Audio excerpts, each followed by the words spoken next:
Wise words from Peter Capaldi, the 12th Doctor. I have to say, welcome everybody to the NuWhoZone. We're here for Asylum of the Daleks. Now, before we start, the prequel is in the live chat there for anybody that wants to watch the prequel. We're going to watch the prequel first, and then we'll get straight into the episode. So it's in the live chat for anybody that wants to watch it along with us. And now what I'm going to do is I'm going to bring on our panel. So let's start off. We've got the one and only Real Super Doctor. Hey Noel, how you doing? Not too bad. Nice to have you on. We've got the one and only Problem Being. Hello. Nice to see you. We've got the one and only Alpha Omega. Hello. Hey. Nice to see you. We got PD Rich. Hey. Oh my God, what's up with all this? Hey. There we go. Anyway, we got a new guest joining us this week. It's JFO. Hello, everyone. Hey. Right, and next and last but not least, this panel wouldn't be complete without royalty. It's the one and only Queen Charlotte. Yeah, I'm not doing that. I'm not going there. Ma'am. No, well, Ma'am. it sounds like a man As in thing. ham. So you're all good. You're all Okay, good. we'll do E up then. E up, Chuck. E up, love. E up, love. Duck. It's a Fonzie thing. Hey. So, how is everybody? And is everybody looking forward to this story? Yeah. I Oh, it's Series 13, I'll tell you Wow. that. Oh, okay. So we have a mixed response. I from like the this. panel there, Yeah. folks. We I have didn't like it. I Yeah. have to be honest, when I first seen this, I thought this was crap. Yeah, that's what I thought. I've seen it a couple of times since then, and it's not as bad. Not as bad as I remember. Well, There's some cracking ideas. It's just the way it's done is the Yeah. way I would say about this Yeah. episode. Do you know what the Yeah. problem with this episode is? I'll tell you the problem. The backstory is in City of the Daleks and Doctor Who: The Experience. They don't Yeah. tell you that. All the backstory is in that too. In a video game, a free video game, and the Doctor Who Experience.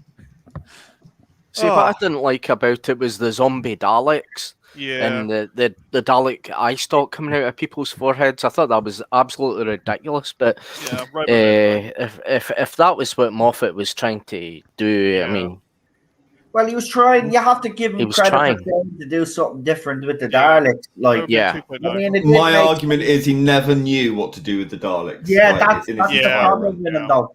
He never knew. Even You're right. Chibnall seems to have a better idea of what to do with Exactly. Daleks. to be I honest. agree. He's just making Dalek Yeah, movies. but- That's it. There I've are actually, some good gut wrenching acting scenes in this. So. Yeah, the acting is there's some really from the principal three actors. It's just amazing. Some scenes in this. Yeah. right, I'm going in to get this prequel ready. So I it's never Asylum understood of the Daleks. Daleks in this as well, having an asylum and they're worshipping insanity. I don't just kill them. They're impure. Kill them. Oh, they're not worshipping it though. Really, Yeah. that's more like series 1, isn't it? Yeah, their Daniel- emperor was insane in series 1. Yeah, you're right. the main that- reason I was completely annoyed by it was because there was classic Daleks in it, and the classic Daleks didn't have much airtime in it. Oh, they were in the background, weren't they? They were in Yeah. the background, Classic and it was the one from the Evil of the Daleks, I think. Well, Yeah, Moffat same, liked to but do it's that, funny. didn't they? He loved to Yeah. have like a scene with just chuck full of a load of monsters into it. You could tell. Yeah. Right, are we ready to watch the prequel anyway? Yeah. Yeah, Yep. Yep. Yay. Right, is everybody in the chat? You know what to do. If you're ready to watch the prequel, or if you're not watching the prequel, still just please press 1 so we can watch the prequel, and then we'll get into the main episode. But Daniel does say the prequel was more entertaining than the main episode. Oh, come on, man. Oh, for God's sake. Yeah, I couldn't believe it. We're entertaining the next one. Sorry, I just Alpha. I don't hate this episode either, so I think me and you are going to be the positive people on Chris- this panel. Chris has asked actually Lee, could you tell Noel to announce where is it? Can you do me a favor and make sure Noel announces the start of the episode loudly, properly loudly, so I'm not near the laptop. I can run back. No Righto. problem. I will scream at the top of me lungs, mate. It's Noel. I mean, do you really need Yeah. like? Exactly. Yeah. It's hardly like Mr. Tardis whisperer. That's it. I don't. Yeah.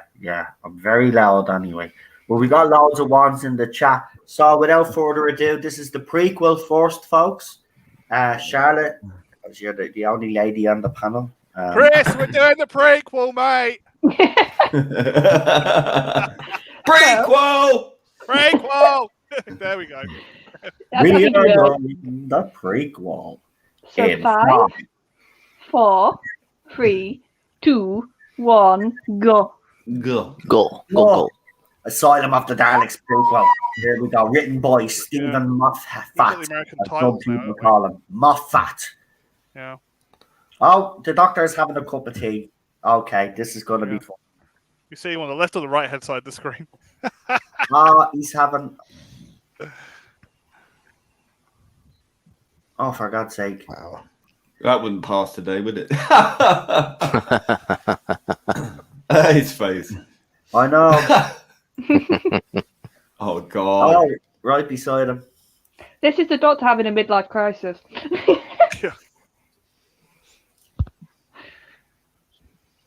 Wow, these are actually. See, some of these prequels I didn't see. See this, but the difference is this one actually had a point because it was setting up the Rory and Amy storyline. Yeah. I didn't see the Look prequel at when I his first face. saw it. Yeah. Yeah. That's how you know things are going to go down. So is that the? Yeah. Okay. Oh, yeah. Is that it then? Oh.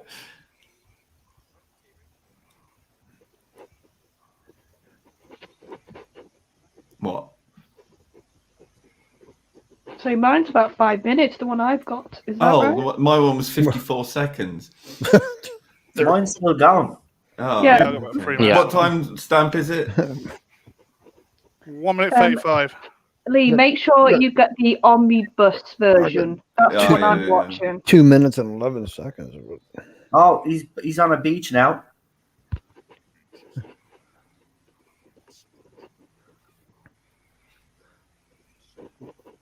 This is actually good. Daniel is right. This is actually very entertaining. Yeah. Yeah. Scarrow.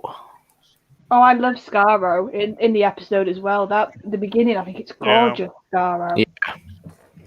Yeah. Well, that's it finished. Yeah.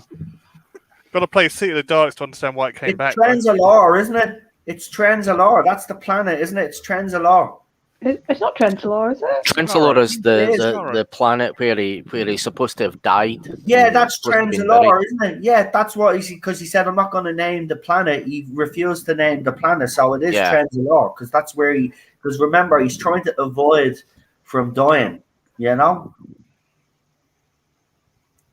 That was Food actually on the very good, loo. Daniel. You were right. That's the first time I've seen that because, as I said, until I'm only opening as we're going along. I've only opened this box set now, so when we do Series 8, I'll be opening the box set for the very first time.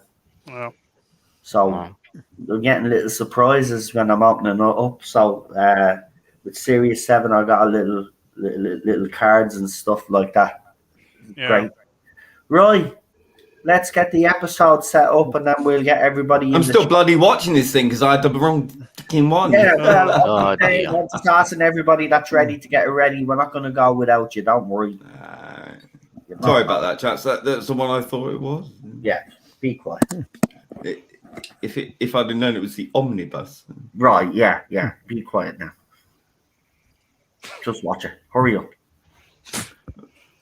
But the omnibus must mean it's all the prequels then. I don't know, but it's all in one on my DVD. But it's very good. It's very good. Well, I'm ready. Why isn't Lee? Says Chris Persia. I don't know. He's always fashionably Well, late. Noel didn't shout it loud enough. That's probably- No, didn't she? It's always my fault. yeah. Oh. Just blame me. So we're just waiting on your Royal Highness Lee to finish up, and when he's finished, then we can get going. And don't worry, in 2 weeks' time we have Doctor Who back on screens. Yay! Yay!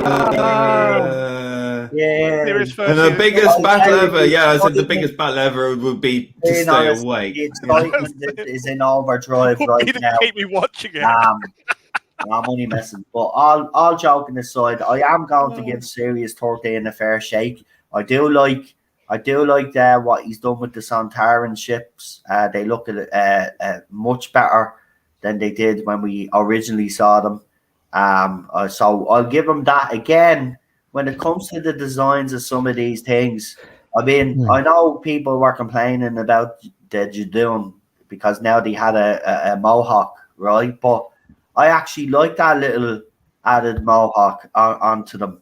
I thought that was very, very good. The only thing that I've never liked about the Chris Chibnall era is the Daleks. I don't like the new design, but I do like what he tried to do with them, and I will defend that. Like I've Do you said, know that prequel was written by Chris Chibnall? which Ah! What? I just saw the end of it. It said written by. no, I'm not kidding. mine written by Stephen Moffat. No, it says at the end of this. Well, the end of this one I've got. It says writer Chris Chibnall, director Saul Metzstein, producer We're watching Denny's. the wrong one. You got fake I news. think man. you are watching the wrong one then because No, it said Pond Life Omnibus. What wasn't there one where Series 7. Amy chucks Rory out? Was that one of them? Yeah, that's written by Chris Chibnall. That's what well, it says. maybe that's written by Chris Chibnall because Dinosaurs in the Spaceship is the next episode, so you probably watched that prequel. Well, it's the omnibus. This is Pond Well, Life they took all Omnibus the Series well, 7. then what they Pond basically Life. 5 minutes, The side of the side. 21. they It's the stuck magic all school the, bus. and then they stuck all the prequels into the same one. Then, so you ended up watching them all. So right, so that's why I took you so. That's why I took you so long. Well, it was the one that. Well, Charlotte said hers was 5 minutes, whatever it was. So I That's thought, the Yeah. one I was watching, Yeah. to be fair. I think There you it go. is, because in this Someone watched the episode wrong coming up, prequel. they argue. it's the wrong one. about it started off with the first one that I watched, and then it No, went it's on. definitely to do- Stephen Moffat. It's Stephen Moffat. He wrote the first. So you watched the next. I one clicked the first. link you Dinosaurs provided. It was only 2 minutes and in 11 the seconds. spaceship. Yeah, I it's only think only me and Lee 2 found minutes. another one then. It's probably what Oh, happened. for Me and Lee heaven's found sake. another one. So you watched the one with all of Yeah. yeah. Well, it's all much of the same thing anyway. It's just them Well, having a Barney and then. Okay. Right. Anyway. Well, we're still That going to was watch the the next Doctor one. Within the Wardrobe prequel, yeah. Right, everybody, one in the chat, please. I know you have been very patient and you have already probably put one in the chat, but go ahead. We just wanted to figure this out. You know, they watched the wrong one. Well, they watched them all. That's what they did. Well, this was rushed, to be fair, because So, we didn't know you that. know. Yeah. Yeah, blame me. Yeah. Just. It's what we always do, mate. Blame Canada. Right Blame then, we got Canada. ones in the chat because I think everybody is waiting. So, without further ado, Charlotte, you know what to do. Okay, Chris, get ready, mate. Yeah, here you go, Chris. Episode time. He's already pressed one. Okay, but he did ask, so we're just doing what's Well, right. I'm We're telling you, taking he requests. pressed the one. He pressed the one. Press the one. One, button. one, one, one, one. One, one, Right. one. So One. 5, 4, 3, 2, 1, go. Go. Go. See, it starts off great. Yeah. Oh, Yeah, it does. Just look at that. That is gorgeous. Now, if you played City of the That's Daleks, well you'll know done. how it was all resurrected. That's what I'm saying. Like it starts off good. That's the Yeah. that's the thing with a Moffat episode. Always starts off great. The middle is nah, Why it's and then destroyed. the Yeah. end is just a total letdown. Oh, Yeah. Come on, man. Yeah. And what happened to the Eye of Harmony as well. You know about that as well. But Matt Smith's performance is very good. I can't fault his performance actually. Yeah. I think Matt's always good against Daleks. He really seems to get that hatred of the Doctor well. He seems to really key into that whenever, like, Victory, he was the same. Yeah. Some of the other Dalek ones. Oh, it's Eyepiece's daughter. Oh, Oh, I needed my subtitles up. That'd be helpful, wouldn't it? yeah. Sorry, Charlotte. It's eyepiece is the guy with ginger hair in the eyepiece. All right. It's his daughter. Well, not really his daughter, but He's on Scarrow. which was resurrected and silly the Daleks if you bothered playing the game. Yeah, sorry, people. That's what I've hated over the years, Jordan knew who. Like they haven't been able to kind of do Scarrow or Gallifrey properly, in my opinion, or they don't know what to do with them. Yeah. That was I mean, that- well away. If that's you don't the- know what to do with them, keep well away and just give us adventures with the Doctor. If someone comes along and actually knows what they want to do with it. I mean, that concept with the Dalek eye and the gun stock coming out of the hand, I thought it was just stupid. Yeah. But it would make sense for the Daleks, though, sleeper agents. Yeah, the new version of Women, really.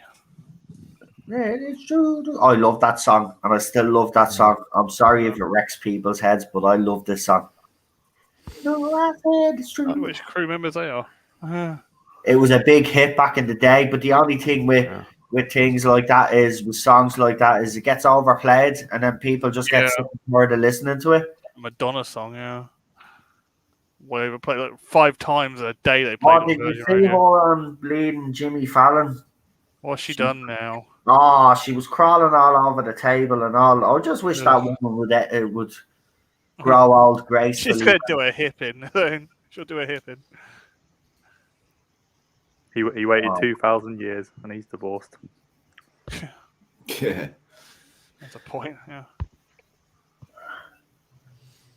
Oh, she's ginger. Of course she's bloody pale, for crying out loud.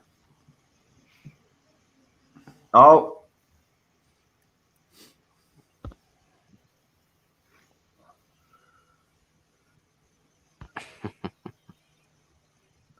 Amelia Pond is required. And also, Rory suits longer hair. I like this look. He had this series. He's got his hipster hairdo. It suits him. He should have his glasses on. Oh God, yeah, it'd be perfect, and a beanie. Yeah. We did that show, that stage show. He looked like a complete hipster.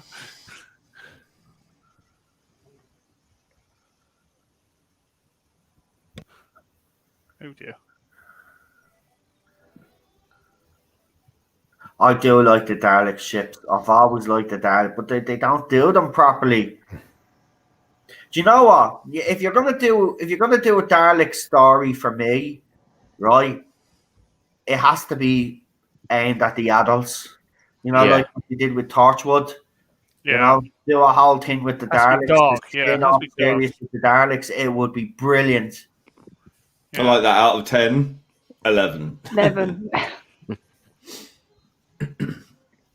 Okay, when you actually went to the Doctor Who adventure, you'd know there was a civil war with the Daleks. This is the outcome. Yeah, you're right. This is where we meet Clark, Souffle Girl, she's known as in this episode. Yeah, one of my favourite characters, as Daniel will tell you. Clara. And I just love how they always made it look huge.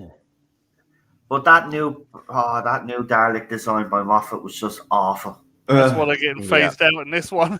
Like the white ones and the black ones didn't look too bad, right? But why he decided to paint them all different colours? They repainted them for this episode, metallic colours. They look a bit better. I thought the Dalek eye there and modified the Dalek just looked rubbery. Yeah. Artificial. I don't know though. I did like the sound of the new Dalek voices though. It was far more sinister. Yeah. Yeah. And these ones here, they're the now brown in metallic red, and the backs have been shortened, so they don't look like hunchbacks. Like the fact that they brought him here to help just baffled me. Yeah, I think it's, you sort of have to, when you initially think about it, it doesn't make sense. But when you think about what the Asylum is, that they would send the Doctor in. Yeah. But don't get me wrong, Tom Baker's Doctor chose not to obviously blow up the Daleks in Genesis, right? It was a Dalek that ended up going across the two wires and then it blew them up. right? But I don't New think intro, on the other US hand, intro, he hates them so much. the US intro that now. I don't think he. Personally, I don't What's think with the like the filter on the title sequence? Was It's that the ever US It's to discussed? be the kind of pond life, Yeah. the theme that's running right through it. That was Yeah, just this the is what the US kind of Americans filter had from and the, the, you know, from Oh, the I beginning of got this. Yeah, they've done it on this disc. I'm the getting series. all the It's different. the American intro. Yeah, I got the they've done American stuff. the different logos for each episode Yeah, as well. that's what I got. That's what I got. I got the one. It had round circles like the Dalek circle things on the bodies. Oh, there she is. There Clara she before is. she got really annoying. Yeah, but there's still moments in this episode that I was like you're not full on annoying me yet, but Yeah. No, let me get this straight. I don't hate Clara Oswald's character per se. She got What really I annoying hate series is 8. what Stephen Moffat did with her character. Yeah. Yeah, Right? That's what I hate. But Jenna Coleman as an actress, I like oh her. yeah, I have nothing against the actress. Arrogant Clara to a certain extent because her acting was brilliant. But to kind of make her out to be another kind of doctor like what Moffat tried to do, you know, with all the Clara Who nonsense, and then the one where the TARDIS shrinks and she's gone around pretending to be the doctor. Like, I didn't like all of that stuff. And then when she goes into his time strain, See, the thing that did my head in was just the blatant man bashing. She just became a walking stereotype for every feminist on Twitter who you want to hit. yeah, but he did that to That's appease the Series 8. feminists that had came after him on that podcast. They're a very famous podcast. They are three feminists, and they came after because I was reading the whole thing about them. They actually got really nasty with him. They accused him of sexism. They criticized the clothes that Amy Pond's character was in. So I think honestly that Clara Oswald was his kind of She was in Peep Show as well, wasn't she? To appease the feminists, basically. Yeah, but he never should have done it. I'm sorry. I know, I agree with you. He should have stuck to his guns, but yes, Lee. Yeah, I mean, Melina was telling me what happened in Series 8. The way it was like the Doctor was still in love with Clara and Danny was in love, and it was like a triangle. I still found it really annoying in Series 8, though. Well, here we go. Oh, I love this little moment now.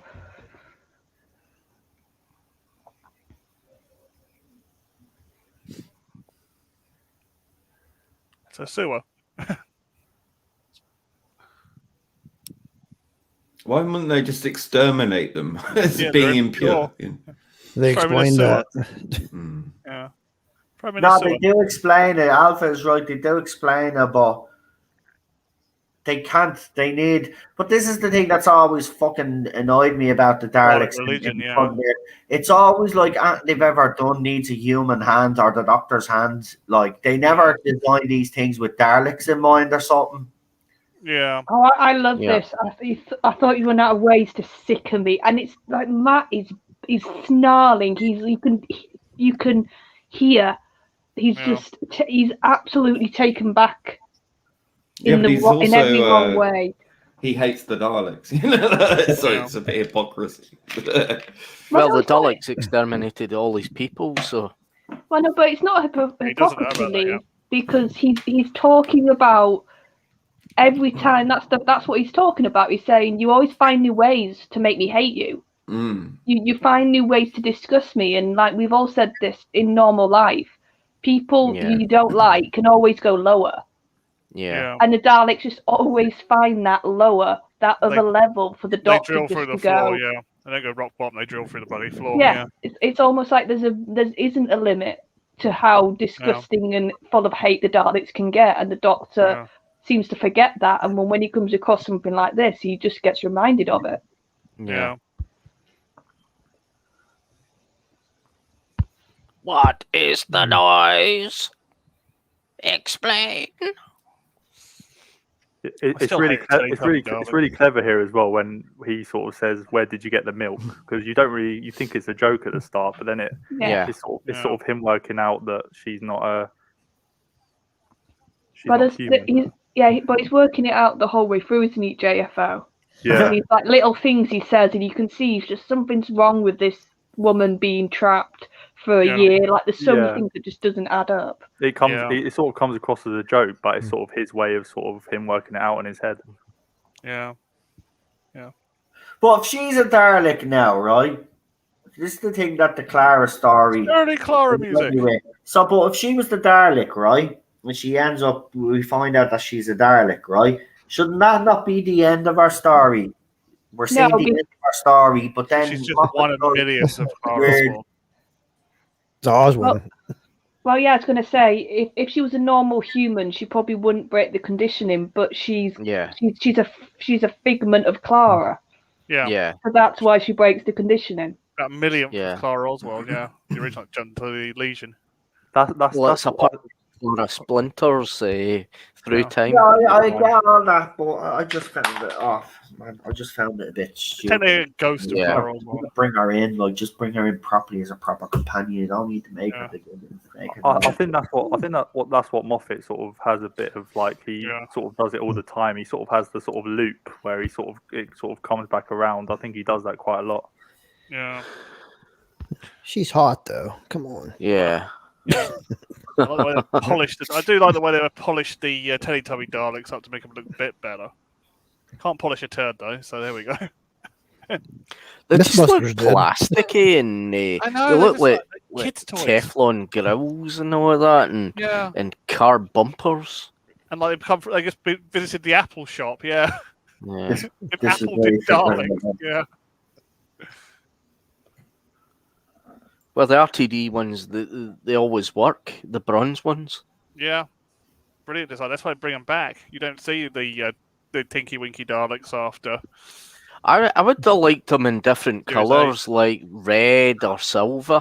Yeah. And blue spears. I mean, they would look good in the 60s look. Yeah. Like the what you would call it. Yeah. When you look at some of the fan designs as well, some of them are excellent. Yeah. Yeah. Yeah, didn't Character Options do that for a little while? I did all the stuff. Did the RTD Daleks in different colours. They look really good. Yeah. Well, it was the one for the Big Finish adventures that they did the different colours. Yeah, that's a really good idea. I love that dialogue. Two gingers in one scene. We can't have that. Companions, that's problematic now. They're friends. I tell you what, that's another thing. I cannot wait. Russell's going to say companion, isn't he? He's not going to do this friends rubbish. I can't wait until he announces the companion. At least it's not fam. Well, even they've stopped using that now. Even the era it belongs to, they've stopped saying it. Daniel, I agree with you, mate. I found it a bit gimmicky as well. Also, I hated the way it was put into the Doctor Who adventure. You had to go to the adventure to know what the hell was going on. That was Civil War with the Daleks. Well, I think that's where I agree. I think that's too human for the Daleks. The concept of a parliament. Having like a war council or a leader makes sense, not parliament. But there was a civil war between them. That's what the whole Doctor Who the adventure was. The Void Daleks versus the Paradigm. That's why you didn't see them in the last series very much, because they're at war with each other. Technically, Remembrance of Daleks again. It happened again. Hair strategically placed on the. Yeah.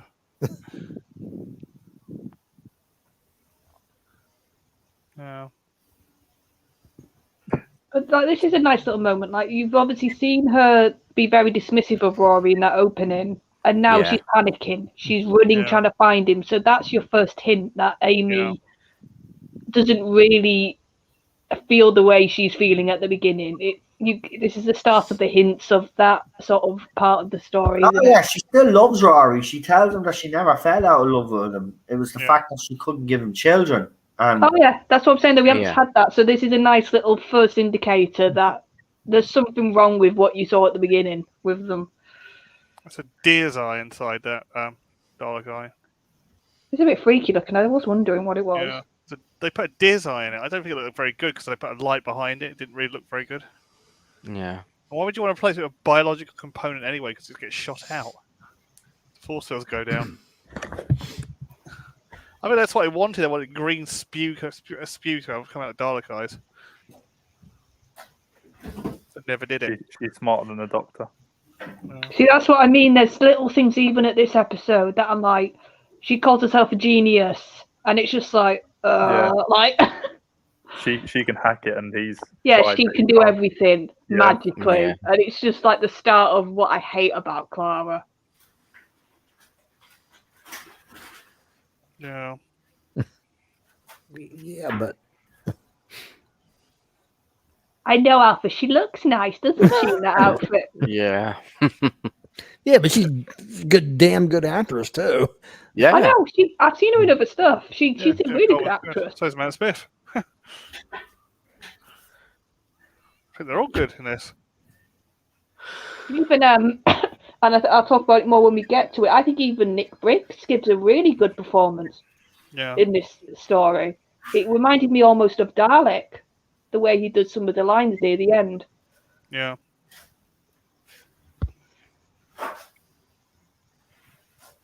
Yeah. Promotional material for this was brilliant. You know, all the classic Daleks, and you hardly see them. You only see a couple of Genesis one in the back. Yeah, it's a shame that they didn't get more airtime. Yeah. Yeah, because I think this concept, if you didn't have it as an asylum, if you just had a building or a complex of old Daleks scattered around, it's creepy and it works really well. Yeah. Especially with the whole sort of half-alive Daleks in there, and the sort of you don't know if the characters are safe or not, because you don't know if it's a dud or if it's going to come alive. Yeah. The funny thing is, on the promotion material, you've got a classic Dalek, kind of classic, the Daleks Dalek. Then you got a Genesis Dalek, and then you got the heavy weapons Dalek from. The special weapons Dalek. Yeah, that's it. That's a shame that didn't even get more airtime as well, because you kind of see in the background. Yeah.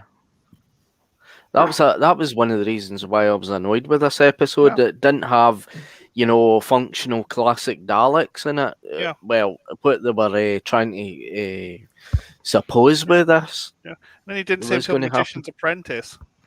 Yeah, the Magician's Apprentice is quite good. That's what I liked about it. Yeah. Had some of the old Daleks, some of the original ones that survived that long that they were still parts. Wearing old armor, like the Honourable Artillery Company, the Daleks. It was brilliant. I didn't like the concept of zombie Daleks. No, I get it. It's what do you call it? It's Roboman 2.0, but it's a bit It's like you didn't want to do Roboman. Oops. I think though when obviously I'm skipping ahead, but the scene when they're on the screen and they're tapping, that is creepy though. Yeah. That is a brilliant bit of imagery when they do that. I think I agree when they're like this, they don't look that impressive. Yeah. With Amy's wristband and like taunting her as well. Oh yeah. Like I said, I love that when I was watching it today. I was like, that is legitimately like I said, creepy, and like it's exterminate.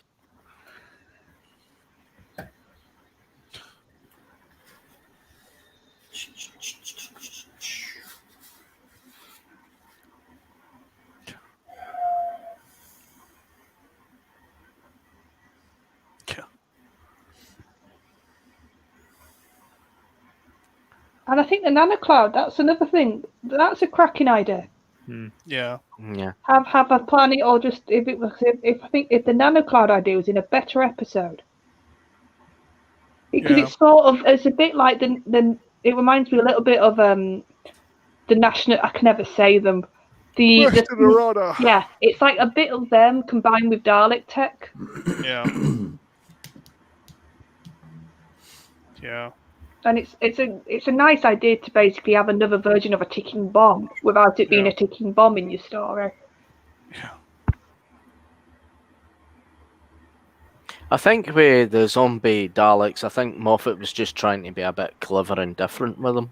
But it was explained there was a virus. There's a virus, nanovirus in the air, so it makes sense. I know it looks stupid here, but it's at least Moffat explained why they were like that. You know, whereas if Chibnall was to do it, he'd do it, but there'd be no explanation of why they were like that. That's the difference again. You know, so even though it is, I'm with you. I think they are ridiculous looking, but it makes sense because he's explained it. There's a nanovirus in the air, so anybody that's why they're wearing the bracelets to protect them. Yeah. I've just had another thought. He almost also explained it in Empty Child because there's that whole line about what's dead to the nano things he had in that episode. Yeah, they're the same type of thing. Yeah. He basically nanogenes. He there's that whole line when it's like, well, what's dead to these things? They see a body, they just convert it. Yeah. So it's the same. These ones convert to Dalek. Yeah. Yeah. Yeah. We're replacing your lost soldiers, your enemies. This conversation here is better than anything that the Doctor and Yaz and Ryan and Graham have done. Yeah. Anything's better than that. Yeah. Bad ones. It's weird when you watch these old episodes, you sort of compare how they used to do things too. Yeah. But I find comparing, Jack, I don't know how you feel, it's a lot of the smaller conversations just have gone in the current era. There used to be these conversations where you've got your main plot, you've got your action, but you've got these little character interactions. Yeah, exactly.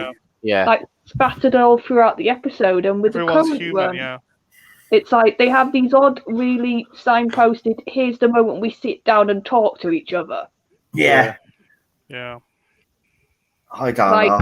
Like Graham sitting with Yaz randomly for 5 minutes, telling her she's brilliant. Yeah. When there's nothing to show that. Yeah. Yeah. She hasn't even gone to work. That's what I see a lot of people say about the CW shows as well. Like they just stand in corridors and just speak to each other. Yeah, like robots. Yeah. Yeah. Like this is creepy. This is good. There's some elements to it that are very good. Hey, Digby. I love this scene with Rory. It's brilliant. Well, this is Stephen writing horror. Yeah. That's his forte. He's always been good at this sort of stuff. He's telling them all to shut up.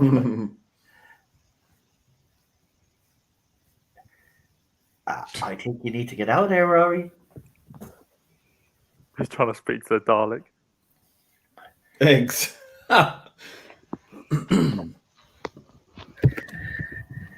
Don't wait around to find out, Rory. Yeah, don't wait for the end of the word. Yeah. He's just having a conversation with a Dalek. Yeah, Rory's never met them though. Exterminate. Rory. You want those? Very That's what briefly. I'm saying, though. I think Briggs does a brilliant job in this episode. Yeah. He's not just doing the usual shouting Dalek voice. He's actually playing with the voice a bit. No, they could bounce like that. Special weapon just sitting there. Run away.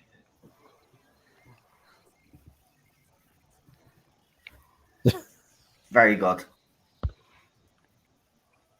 So these are Daleks that went a bit Invader Zim.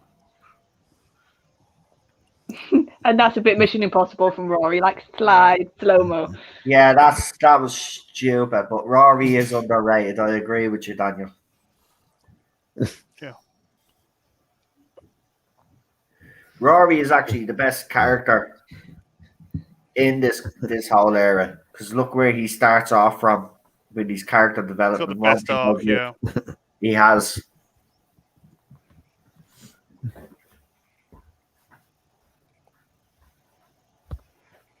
got the greatest. Yeah, he's got the greatest arc. Mickey's in the last. But the Daleks are clever enough to cut through doors anyway. So yeah, but these ones are insane though. So yeah, let's just headbutt against the door until it opens. Oh God, for the image, PD, my head.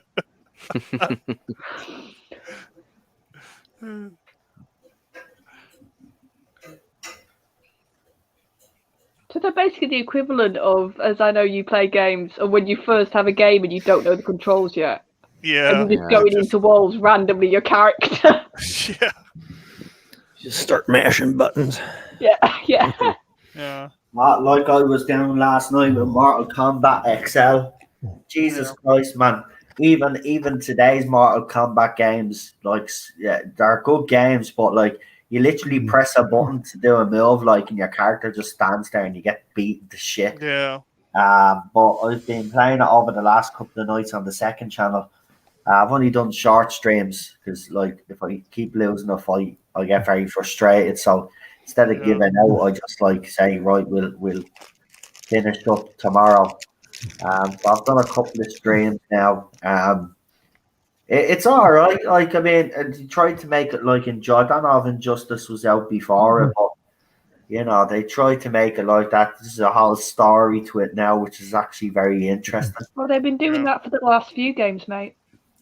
Lots of cutscenes, yeah. So yeah, it's good. It's good. I got a free me PS subscription, so I get the game free. You get 2 free monthly games.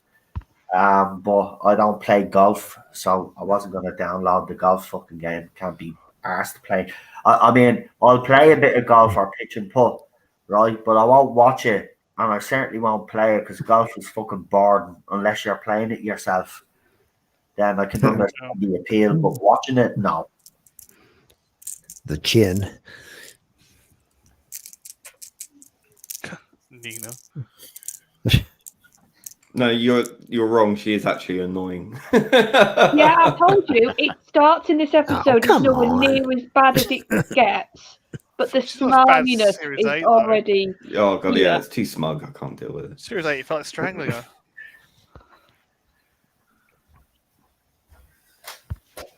I'd love to know why Amy sees these people. She's They're a little bit odd. I know, but it's like you would have thought it'd be like modern day people, like it's people from like 1950s or something to look at it. Yeah, it's probably using a brain as well. Turning her own memories against her. Matt's got a spot. Yeah. Well, man, I'm tripping.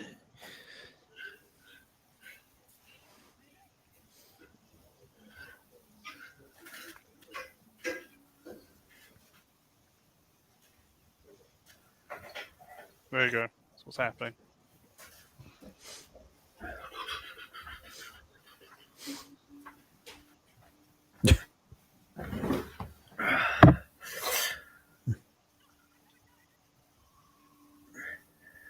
Go and wait in the middle. Run. Intruder.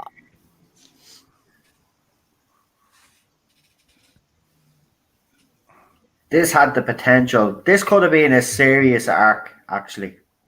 Yeah. Yeah, there's a bit too much. Once again, Moffat, I think he had too many ideas in one episode here. Yeah.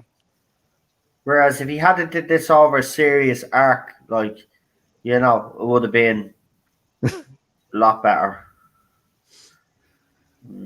Doctor Who, Dalek Asylum.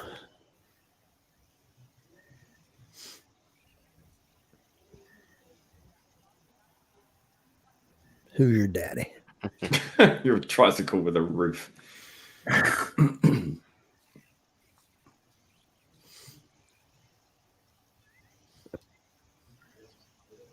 But that's the thing, the Doctor needs to have that confidence facing Daleks. Yeah. Oh, yeah, he's utterly terrified underneath it all. But he always puts on this front. Oh, yeah. Until destroy him with a Jamie Dodger. How quick his brain is as well to like think to do that so quick.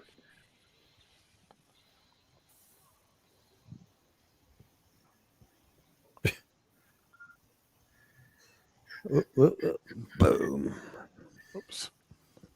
Ooh, they look up. Give him off for one thing. He did like bleeding blowing up Daleks, though, didn't he? All the time? Yeah.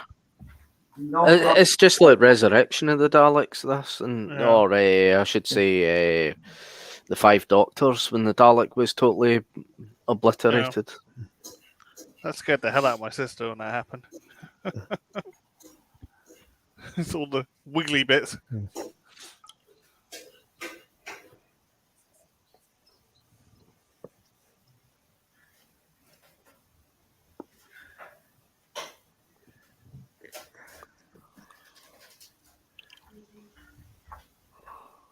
See when Missy put Clara in the Dalek.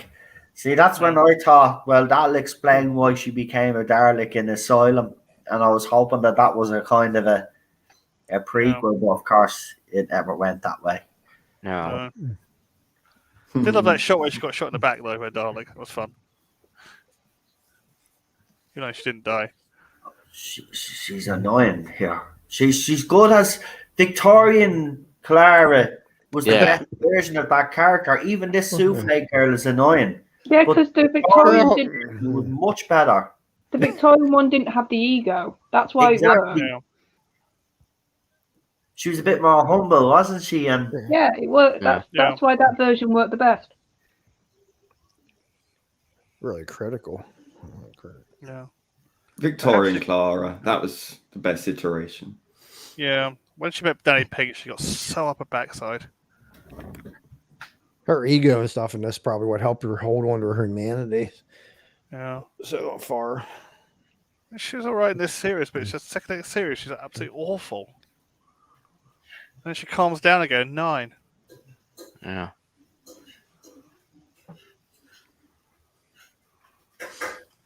The nose and the chin. Then you got Moffat on the Twitter going, "Oh, it's because Clara doesn't know she's not in charge. She doesn't understand." It's like, what? You mad, mate? You need to be put away. Like, Moffat, just accept you've got a weird crush on this character, and you're going to have to shove her in every possible thing and make her the bestest ever. Just admit it, mate. Yeah.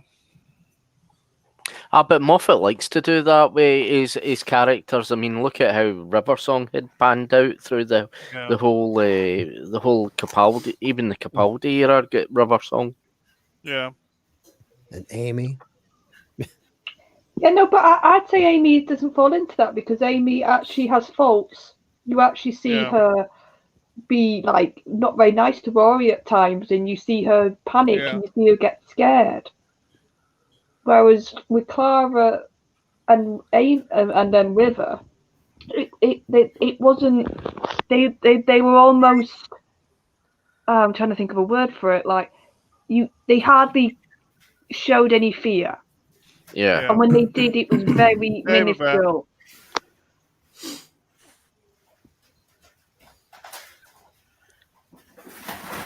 I mean, when you look at Series 11 for the companions, they're not completely scared of the Doctor and the TARDIS and the monsters. I mean, they're just like jamming it. They're like enjoying it. They're like NPCs, aren't they? Really? Yeah. Just literally incarnation. Well, with Clara and her fearlessness, they sort of paid that off in Face of Raven and how that wasn't going to work for her, but then he undermined himself by bringing her back. Oh yeah, that was when he should have kept her dead because then she actually had consequences for her actions. Right. Yeah. Well, the good thing about Russell T Davies is what he'd done was he got his companions and built upon their experiences with traveling with the Doctor, and so did Moffat do that, and right up to Chris Chibnall. It's just not as good as RTD. Yeah, not as good as RTD though. Yeah, RTD will always be. I mean that them four series that RTD did. You know, I'm not saying they're perfect by any means. There are a couple of good episodes. They get much better as they go on. But it's the most consistent in character development, story arcs, story development, you name it. Everything that he did, that he touched, turned to gold. Yeah. Can you repeat And guess the what, trip Noel? the second time? That's the big question now that fans will have. Guess what, Noel?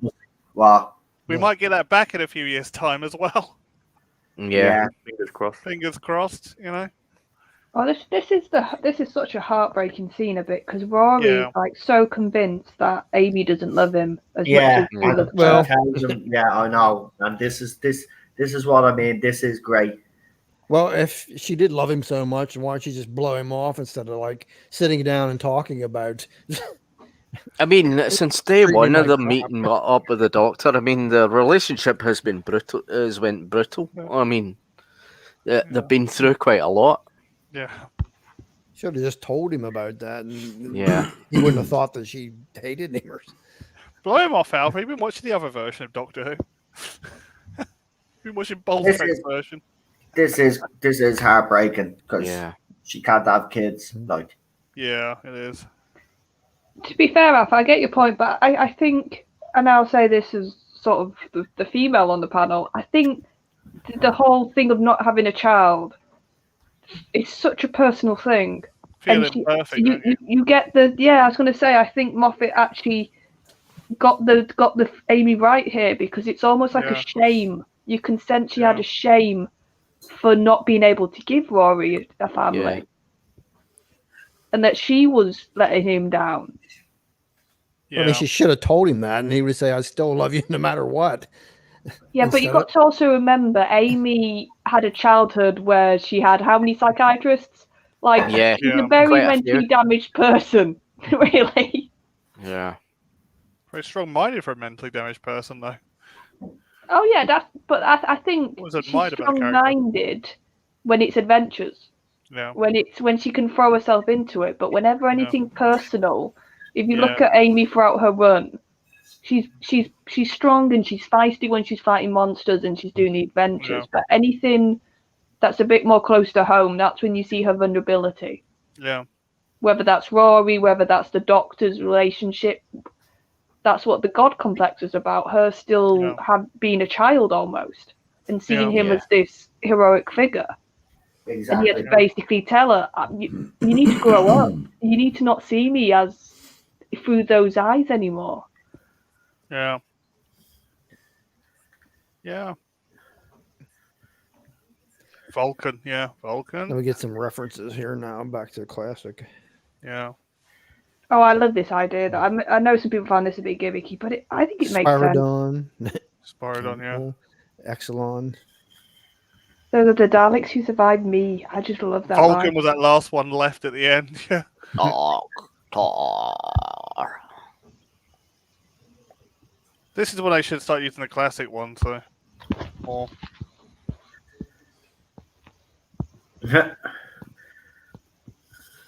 He actually cures them at the end of this, or Clara cures them.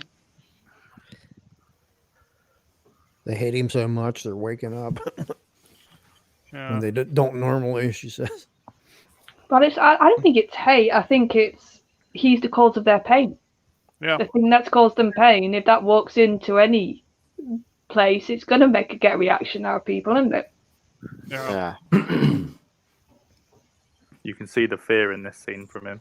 Yeah. Oh, when they get closer. Yeah, Yeah. when they're point blank in front of him.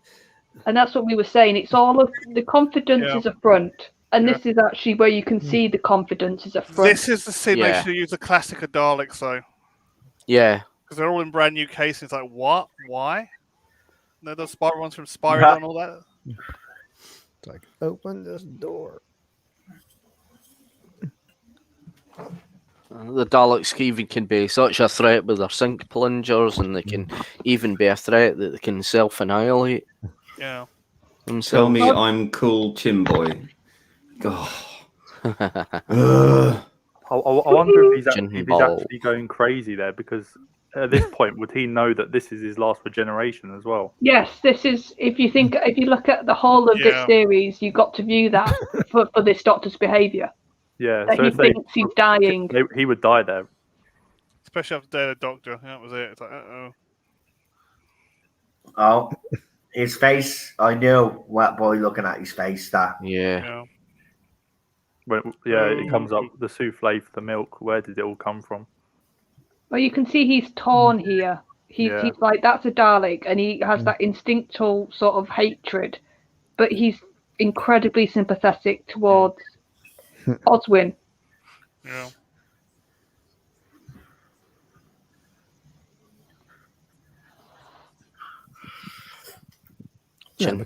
Tell me this isn't good. These scenes coming up is great stuff. Oh, it is, Alpha. It really is. Like I said, it gave me Dalek flashbacks. Do you know when the Doctor first sees the Dalek in that episode? Yeah. The sort of decrepit Dalek talking, but it's a human. I do think this is a brilliant idea.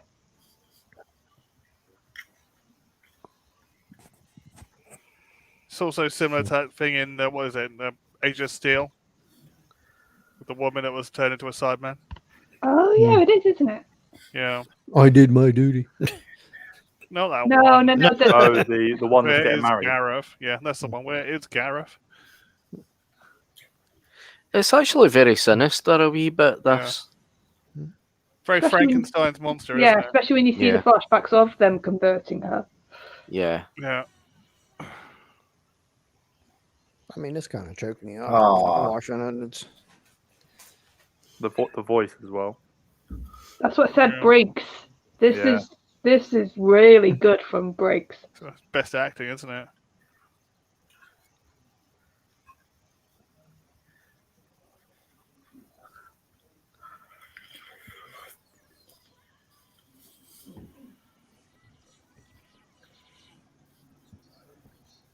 Oswin, I am so said that in a sorry. while, has he? Like David Tennant. The milk, Oswin. The milk and the eggs and the souffle, where did it come from? Eggs. The replicator. Sir. Many.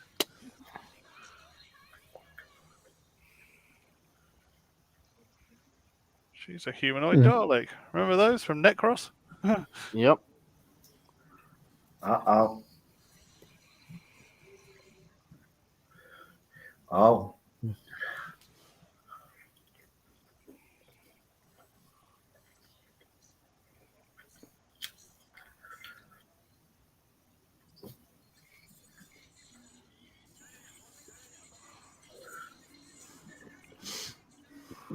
So I have a question for everybody on the panel. Did you figure out that she was a Dalek from the very start, or how far along did it take you until you realized that? Right up until the moment that Matt encountered her as a Dalek. Well done. It's well done. Yeah. So I'd say that'd be the same for me. I didn't realize until like right to the very end here that they had converted her. They hate you so much. Why? Just look at Matt now. Like he hates that they hate him. I'm not going to put anything into words, but you can just see in his eyes the shame, the sort of he didn't want it to go this way. Yeah. Yeah.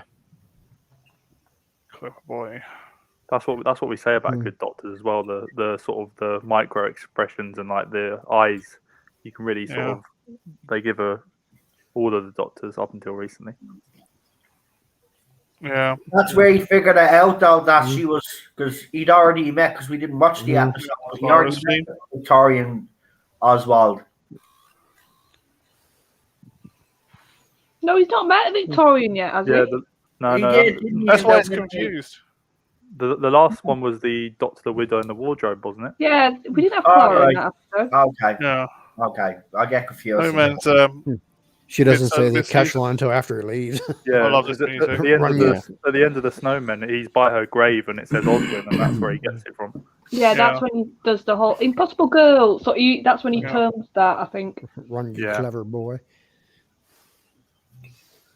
But they're willing to make the sacrifice now. Yeah, you got the cool music again. Murray Gold. Yeah. I hope he comes back. I really do. Yeah. See, I'm going to be an odd one. I don't want Murray back. I wouldn't mind him if he was like helping the new sound. Yeah. Like I think Ben Foster should have taken over, but he retired before Murray. But Sega Nakanola has to go. I mean, it's just like It's just grungy. thumping a keyboard. It's not even a keyboard. I think it's just but what if computer RTD gave him a generated. brief? Because apparently his other work is actually fantastic. It's just on Doctor Who. It just sounds all the same. But what if RTD It's gave Moffat. him a brief? Sorry, not Moffat. It's Chibnall, isn't it? That's why. Yeah. No, yeah, but it's like apparently his other work is atmospheric as well, and I think the current era has proved atmospheric music does not work on this show. Yeah. Well, not New Who, anyway. No, not New Who. So this is the Daleks forgetting the Doctor. Yeah. Yeah. Also, She took care of that. Yeah. This is a problem I have though. Is that the next time they see him, they know. I think they know who he is. So I don't know. Mainframe, didn't I love that. The Daleks, Doctor Who. Yeah. Oh yeah, but this was another Moffat thing. He loved putting Doctor Who in the episodes, didn't he? Yeah. You ought to love that. You loved it in the last one or whatever. The Doctor Who. Fellas, you're never going to stop asking. Doctor Who. Doctor Who. Well, that. So they could bring that back, couldn't they? Really, all those Daleks if they wanted to. No. I found out who he was from the Papal Mainframe, I think. Love it. Drive by. I was going to say somebody on the stream trying to make a quick getaway. Yeah. I'm playing the cool version of the Eye of the Doctor theme. Doctor Who. Oh, the Matt and his arms. This is Matt proper arm flapping mode. Yeah. I mean, he can do it. Jodie can't. Oh, for God, don't get me started. There it is, boys. Next week, Oh, God, I forgot this. Dinosaurs in a spaceship. So, I suppose most of the panel will be sick. You ain't see me, oi. Yeah. No, but he says something about them that they're never solved. This story was plagiarized. So. Yeah. Isn't that the first Doctor in this one? I was going to say there's some good actors in this story because you've got like Arthur Weasley as Rory's dad. You've got, like you said, it's still a concept, even if it was plagiarized. Red Dwarf. Like, who thinks that's good? That'd be good. Like. Peterson. I watched only a few minutes into Dinosaurs in a Spaceship, and I just switched off. So I'd say most of the panel will be sick next weekend then. Yeah. I think I got a bit of the coof coming on. Nah, it's fine. Watch it again. No, it'd be fun just to roast it. It'd be fun just to utterly roast it. Well, it's plagiarized, isn't it? Yeah, I mean, the story is out there if people actually want to. I mean, Nefertiti trying to make out with the Doctor. I mean, that's. Yeah, and you've got also that game hunter guy who's like, we get it, you wanted a sexist bloke in the story. Can you make him any more obvious? League of Gentlemen as well. Yeah, he ends up with the Queen. So yeah, and that's never really explained. It just sort of happens. Yeah. But you can see that we're kind of get it because, like, you know, they threw him in to be a sexist pig, but she was a strong, independent woman. Yeah. She was having none of it. Like, So I actually did like the banter. It's the dinosaurs on a spaceship. Like, I get it. It's a kind of Noah's Ark kind of thing, but it just was shit. Look, well, the guy who actually wrote the story, Dinosaurs on a Spaceship, if you actually look for his blog, you know, he sent this story into the BBC, never heard back from them, and then the next thing he knows, he sees it on TV as a Doctor Who story. Peter Briggs told me, don't take your full story into the BBC or never see it again. Right, everybody in the chat, do me a favour, give your rating for this week's episode while I go around the whole panel. And we'll start with our new guest this week. So, JFO, if you'd like to tell people what you thought about this episode and give it a rating out of 10. Obviously, 1 is the lowest mark, 10 is the highest. So, go ahead. I think this episode in particular, I think I'll give this episode a 7 because I think. Actually, I'll give it an 8 because when you compare as well, when you look at all the episodes coming up and you sort of compare it to the rest of the episodes from this season, I think this is one of the better episodes. And I think in just looking at this episode, I think the concept, as we said earlier, was good from Moffat, but I think he sort of tried to cram too much into one episode. So I'll give it an 8 out of 10. I think the acting from everyone was excellent. I think as well in this story you really see sort of Karen Gillan and Arthur Darville's sort of acting range in this episode, and you have Matt, who's great as the Doctor as always, and then I think as well in this episode you sort of, especially Oswin, you sort of by the end you really sort of empathise with her and her situation. So I think overall I'll give it an 8 out of 10. No problem. Queen Charlotte. Yeah, I think obviously I watched this one in years until I watched it again, and I remember it being terrible. And once again, like we said, for a few things during our watch-alongs, this improved a lot on the second watch for me. Because, like I said, I think I like it, the exploration as well of the relationship between the Doctor and the Daleks in this. How Moffat is commenting on how the Doctor's presence has made the Daleks have to adapt and change. And almost it's a bit like a Batman and Joker scenario. Like, does the hero character actually cause more problems because they almost inspire their villains? And I think that's what this is commenting on, with the idea of him being this predator and the idea of the intensive care unit and them all being survivors of him. I think it is sort of touching on those themes, and I really like that sort of theme. I think it was a good idea what he tried to do with Amy and Rory with the marriage issues. I just think maybe if they would have planted a bit of that last series, so it didn't feel as left field in this episode.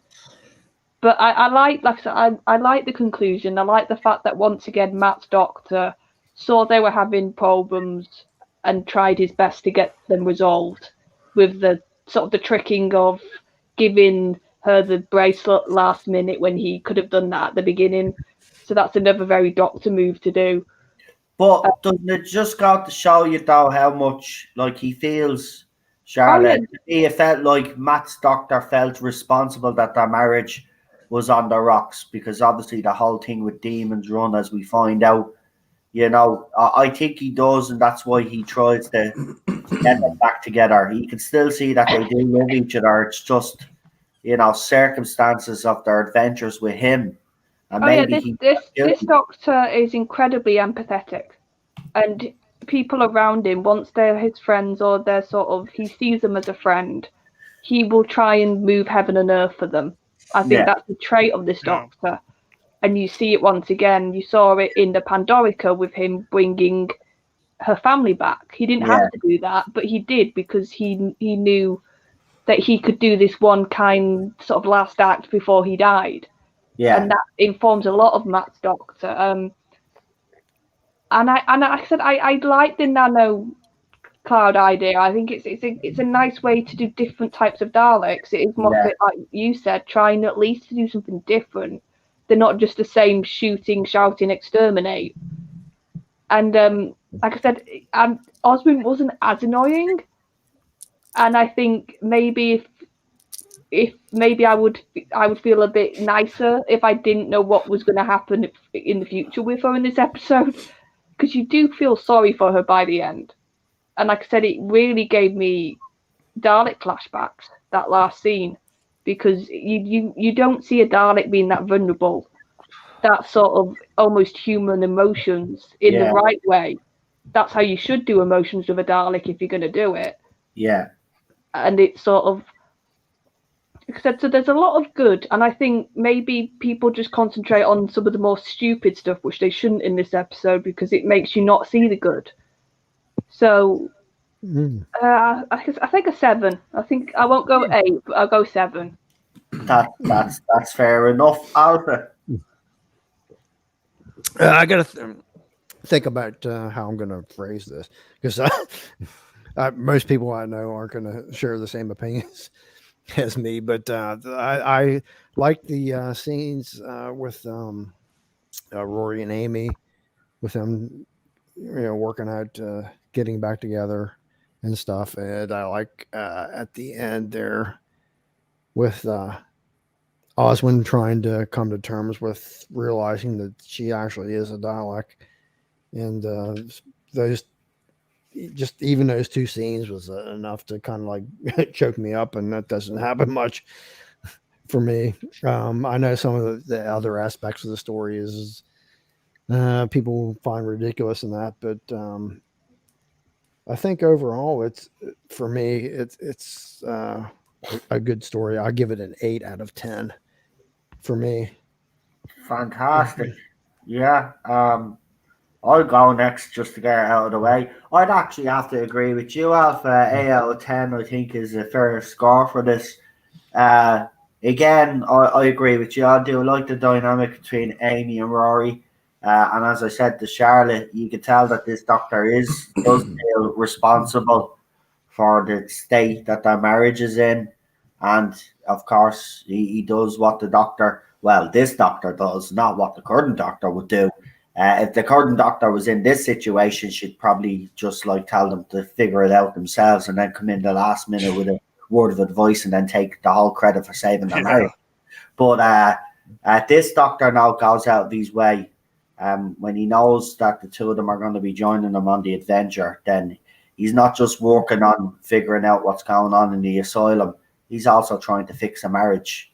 And that's just Matt Smith's doctor. It's typical of his doctor. There are stupid elements. I do agree with Charlotte, actually. If you kind of ignore the stupid elements, I mean, the nanotech thing makes sense to me. I just don't like the whole skeleton Daleks and stuff like that. And I never really did like the eye stalk and the thing coming out of the hand. I've never really liked that. That's a thing during the Moffat era that you like to do a lot. I've never been really a fan. I know RTD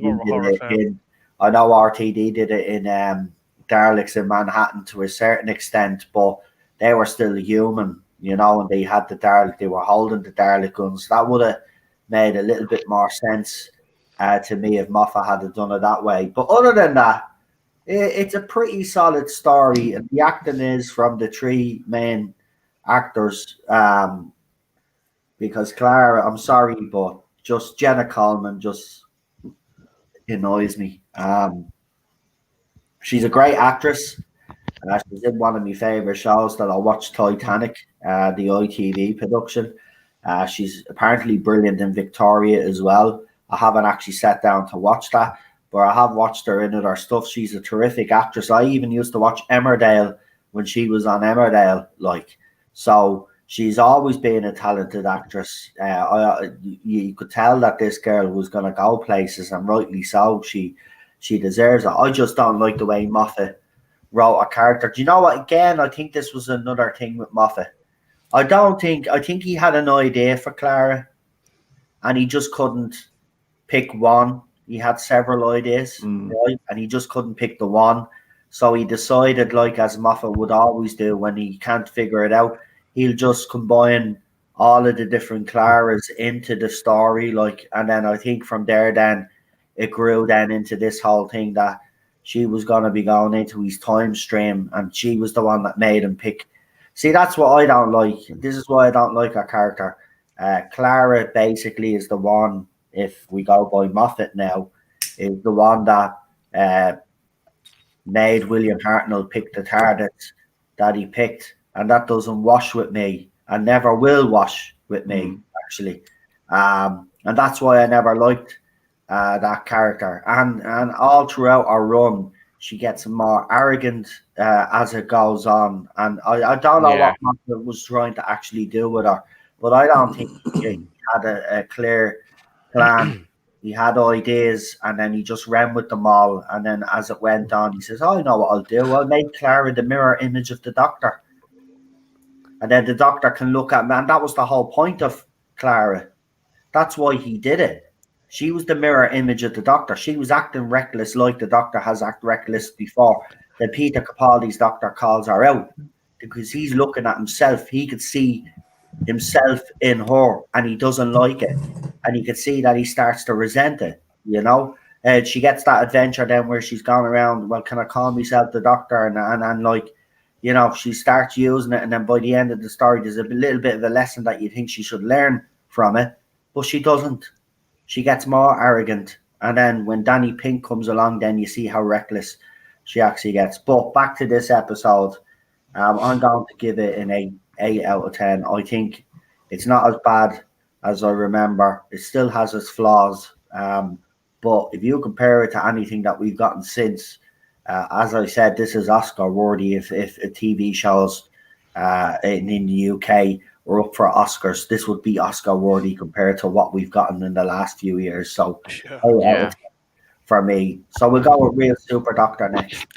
I would give this story a 7 out of 10. It's not my favourite story mainly because it had a lot of expectations because it was hyped at the time, and because of the classic series, Daleks were supposed to be in it, but they never get a longer screen time.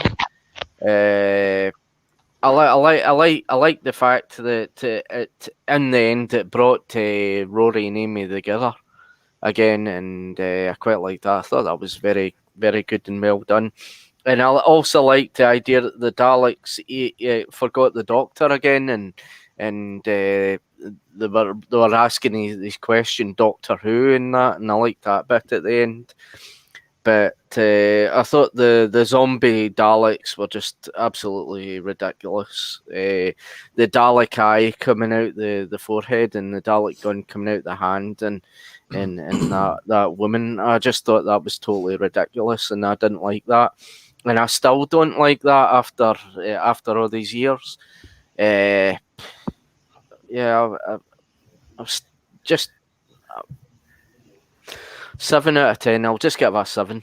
Right. No, I just want to read Unknown's comment. I do know that she was fixing the original timeline because obviously the great intelligence had changed it, but he shouldn't have done all the thing with the great intelligence so that she had to fix the timeline.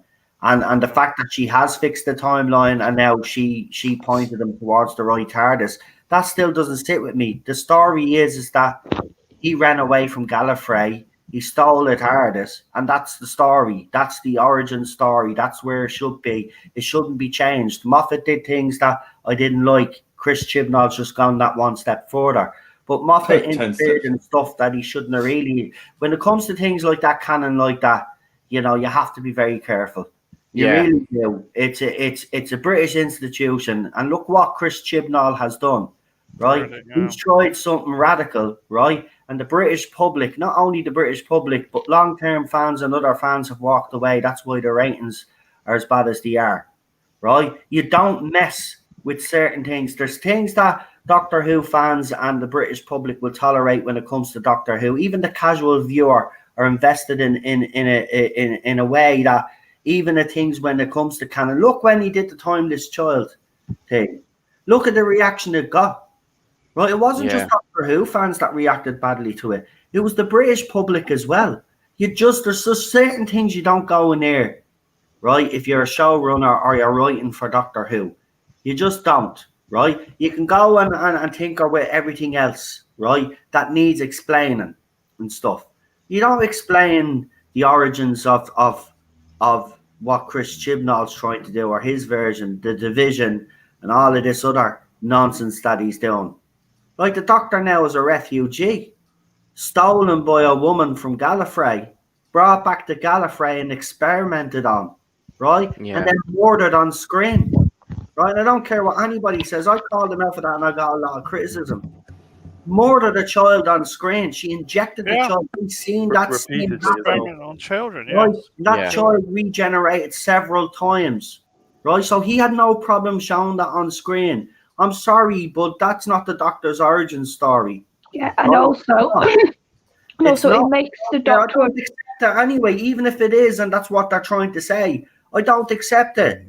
I don't accept it. That's not his origin story. That's not the Doctor's origin story. Yeah, and also just to add, and it disrespects his family. It disrespects even disrespects the Time Lords the way he's done. Yeah. He's bastardized them as well. Right? It's wrong. You just don't do stuff like that. Yeah. You're going to do what RTD did and Moffat did when you bring back. Okay, they weren't perfect with their Gallifrey stories, but at least when they brought them back, They didn't. Respected them. Yeah, to a certain extent, Stephen Moffat still did stuff that was. They didn't destroy the whole franchise. Yeah. Well, you don't exactly. That's exactly what it's done. That's exactly what it's done. That's why RTD is back, right? He's destroyed it so much that they need to bring back the fella that rebooted it back in 2005 and was successful. That tells you everything that you need to know. But I'm going to shut up now because I've given me rating anyway. But I just wanted to say that because we have to understand how far from 2005 to now, how far this show has fallen. And it's fallen really, really, really bad. They are relying on a man, right? Which is pressure on him anyway. But obviously he thinks he can deal with it because he's decided to come back. But the pressure is really on RTD now to deliver from everybody. So not only are the fans hoping that he pulls off a miracle, right? The British public will be looking at this. The licensees will be hoping that he can pull this off. So they're all going to be happy that you can all make money. Obviously, BBC Studios are gambling on this, going in with Bad Wolf Productions. But as Lee said, if you look at the shows that Bad Wolf Productions have been producing, they've been absolutely visually and story-wise have been fantastic. So we've got some hope for the future, but let's see. But I think it's Lee next, isn't it? Lee, did we get you? Yes. Well, first of all, to our Canadian friends, happy Thanksgiving to the People's Republic of Canada. And also a big hello to Babette there. Hello there. Good to see you. Yeah, so this episode, it's a lot better than I remember. Yeah. But obviously there are elements that I just roll my eyes at, which have been pretty much addressed here. You know, the eyes stalk out the head, the gun just peering out the hand. You know, but also the sort of, I think the thing that holds the episode back is the Clara character. Again, as you said, Noel, like, you know, it was a hodgepodge of different ideas, and I think a lot of that was written into the character of Clara because of all the backlash that he got for not being able to write women characters well, whatever. And I don't see how this improved that in any way whatsoever, because she was just smarmy, smug, and annoying, which deprived me of the emotional impact of her discovering that she's a Dalek, which also doesn't make sense, because why would Daleks make impure Daleks? Because she's not a Khalid, she's not, you know, she's impure. Now, you could argue, well, that's why she's in the asylum, but then you'd say, well, why make her in the first place? Well, I know the answer. Because she was a genius. That's why. Yeah, but she's a human genius, you know, and that's still nothing. The asylum makes its own guards. That's the point. I just think that's not very well explained. It's not very. It's kind of lost. If that was in there, I didn't. They take what they can get, I guess. I don't know. Yeah, that's in a documentary. It's not even in the episode. If you have to make a documentary to explain something in the story, then the story's failed. Remember, RTD did it when with the Christopher Eccleston series, and he did a whole story arc in concern to the Daleks, how they were making impure Daleks. So I agree with you, Lee. For that fourth season, it was explained, but when Moffat tried to do it, he didn't explain it, and I would agree with you there. Go ahead, anyway. Sorry. And Lord Toth is kicking off. I didn't say hello. I meant you. I meant you and all our Canadian friends. So yeah, hello, Lord Toth. So yeah, I mean, there's some good elements in there, which is quite sort of horror element, which I really liked. Why you would have Daleks in an asylum armed seems a bit weird to me as well. Yeah. I mean, there are so many things, and the whole relationship thing with Clara and with Amy and Rory. Just about falls on the right side of being acceptable to me, because otherwise it just slips into sort of soap opera territory. But I understand, you know, you've got a chance here to explore the lives of the companions outside of just being, you know, there to assist the Doctor. You know, I mean, that's nice, but at the same time, it's just on the right side. It didn't over push it too much, where it's like, oh, well, let's just, I mean, it's not as bad as, let's say, the whole Graham and Yaz sitting there telling her what marvelous she is. So, I mean, there is some human elements to that, which does kind of work in this story. Yeah. And it isn't too distracting, but you think, well, maybe this isn't the right time to address all this stuff, you're trying to escape. But that's usually the kind of writing tropes that happen in these sorts of things, where you got something that's in transition between something about to happen and something actually happening. So you've got this downtime where you fit in the human drama element, don't you? So, I mean, it's a bit tropey, but it just about passes for me. And then, of course, you get the Daleks not knowing who the Doctor, because Clara, the genius, has wiped him from their memory, and it's just like, oh, it's a bit of a I did like that, though. I did like that they didn't remember him, though. I don't know. It just feels to me a bit contrived to make things easier in the future. It's the kind of sonic screwdriver equivalent of retconning.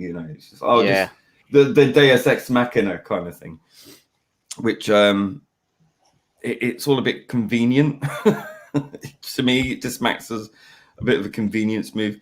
But I mean, as a story goes from start to finish, I think its pacing is a bit off. It does drag a little bit, but there's some really good elements in there. As for the zombie Dalek Robo-Men, whatever you want to call them, I don't have as much of a problem with that as I do with Clara being this genius Dalek human. I just don't see why they would make her at all. It just seems to be a plot device more than anything, and trying to manipulate your feelings somewhat. Well, in fact, it might have been a plot device, but he does bring her back. She is the human plot device, and I think that's a problem with her character, or characters, I should say. Going forward, because all of the iterations of her seem to be there to serve a purpose for a narrative. You're Although right. I do say that the Victorian Clara is the Clara I would like to have seen on the TARDIS. I agree. Being brought, imagine the reaction of Victorian Clara when she's brought to the future. Exactly. I think that's a really big missed opportunity. It's an opportunity there, if you ask me, Stephen Moffat. He had plenty of opportunities to. He had some good ideas. That's what I'll say about Moffat. Unfortunately for him, the execution sometimes was very poor. Well, quite often the build-up goes on longer than the payoff, and the payoff just seems to be it's done. There you go. There's the delivery. It's like, what? but then you get episodes like Heaven Sent, where everything is just perfect. The tone, the pacing, the acting. The story, all the stuff that's going on in between all of that. Like, when he could turn it on, he could turn it on. I will say this, with RTD coming back, I would love RTD to go to Stephen Moffat to come back and write an episode. He probably will. Doctor Who. Yeah, I wouldn't be surprised. And I hope he does, for the simple reason is I do like Moffat's individual stories when he was working with RTD. If you look at him when he was working with RTD, he gave us some of the best Doctor Who episodes.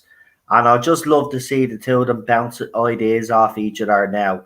Because remember, RTD, Stephen Moffat is doing stuff, but right now, who's the hotter person right now?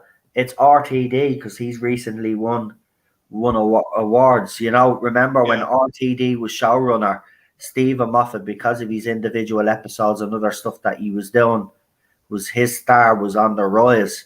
So it was kind of logical that when RTD left, that the person that wrote the best stories in his run in Stephen Moffat was chosen to take over the show. In fairness, I always say this.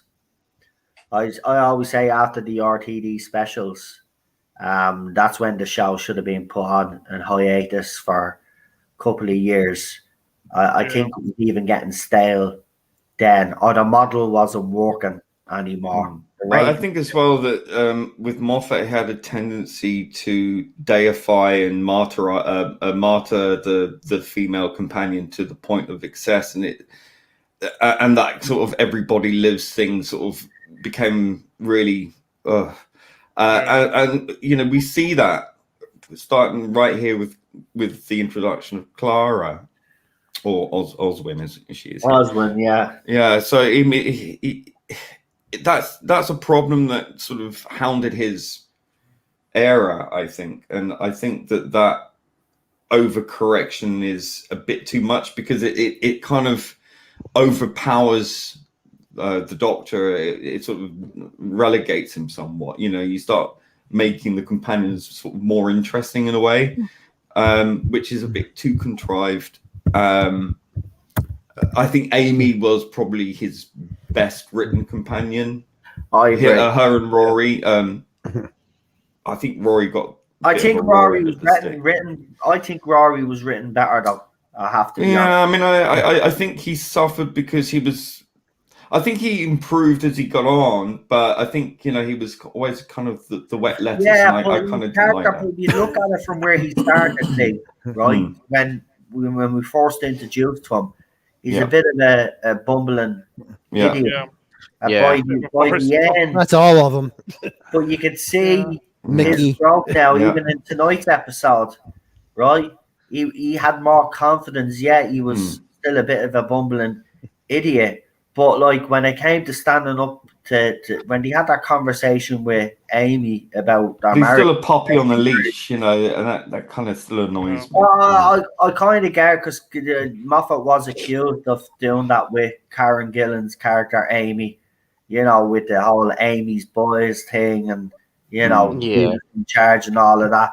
But I didn't really mind that because you seen the progression. And he did the same with Clara, even she said, about something like that. I just kind of it was the Clara, oh my impossible girl sort of thing. I mean, I think if he'd written her a bit less overtly, look at me, I'm fabulous. It would have been a much stronger impact when she learns who she is, and that sacrifice that she does, all the bigger, because no one likes an arrogant, smug git, and you can't really sort of identify with them in terms of having that sort of level of sympathy or empathy with that character, because you just think, oh God, shut up. And then when you want that emotional impact, it's kind of, you're deprived of that more because you don't have that feeling for that character as much. I did.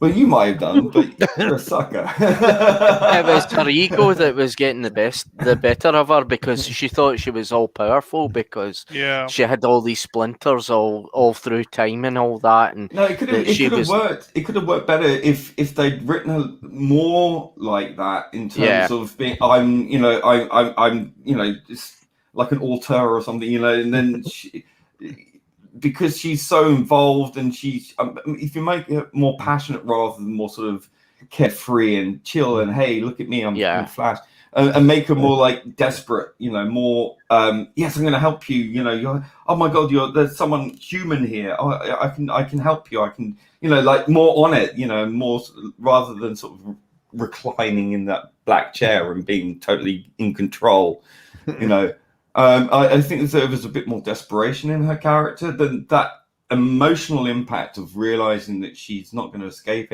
out of this would have been a lot heavier, I think. But that's my feeling. Anyway, so my score is, I think, 6.5 out of 10. Fantastic. We just lost Charlotte there. She had to go. Good night, Charlotte. Sorry about that. Lee took about 15 minutes with that one, but there you go. That's all what we like, though. I mean, if you have a lot to say about the episode and stuff and the characters, that's brilliant. I have plenty to say next week. Never takes a deep breath, so I couldn't get in there and say good night. Deep breath. So, good night. Raymond gives it a 3 out of 10, so he didn't like it at all by the looks of things. I don't blame him. I can see why. Absolutely. Yeah. Bastard. Kidding. Everybody's welcome to their opinion. Almost. So we are it's the 10th of October. So in 21 days from now, which is obviously 3 weeks, Series 13 kicks off. The countdown to RTD taking over officially starts. Do I get to say? Just on the RTD era, so speculation obviously is still rife. The Metro has put out an article. Colin Baker weighs in as with Ollie Alexander as the new doctor. So again, he stuck his nose in. First, he made a comment last week that it should be a person of colour. Now he's contradicted himself now, and he thinks that it should be Ollie Alexander. Do you think that Colin Baker needs to shut up now, folks? Yep. I think he's entitled to his opinion, but at the same time, I think. But is it his opinion? He's trying to. I think he's. Listen, he's very much in a very, very middle class bubble. He's hanging out with the sort of Holloway crowd, whatever it is, and that's genuinely what these sort of middle class types think. They think that. Let the minorities have a go. That kind of patronizing kind of thing. I don't think he means to do that. I just think that's how it comes across to me.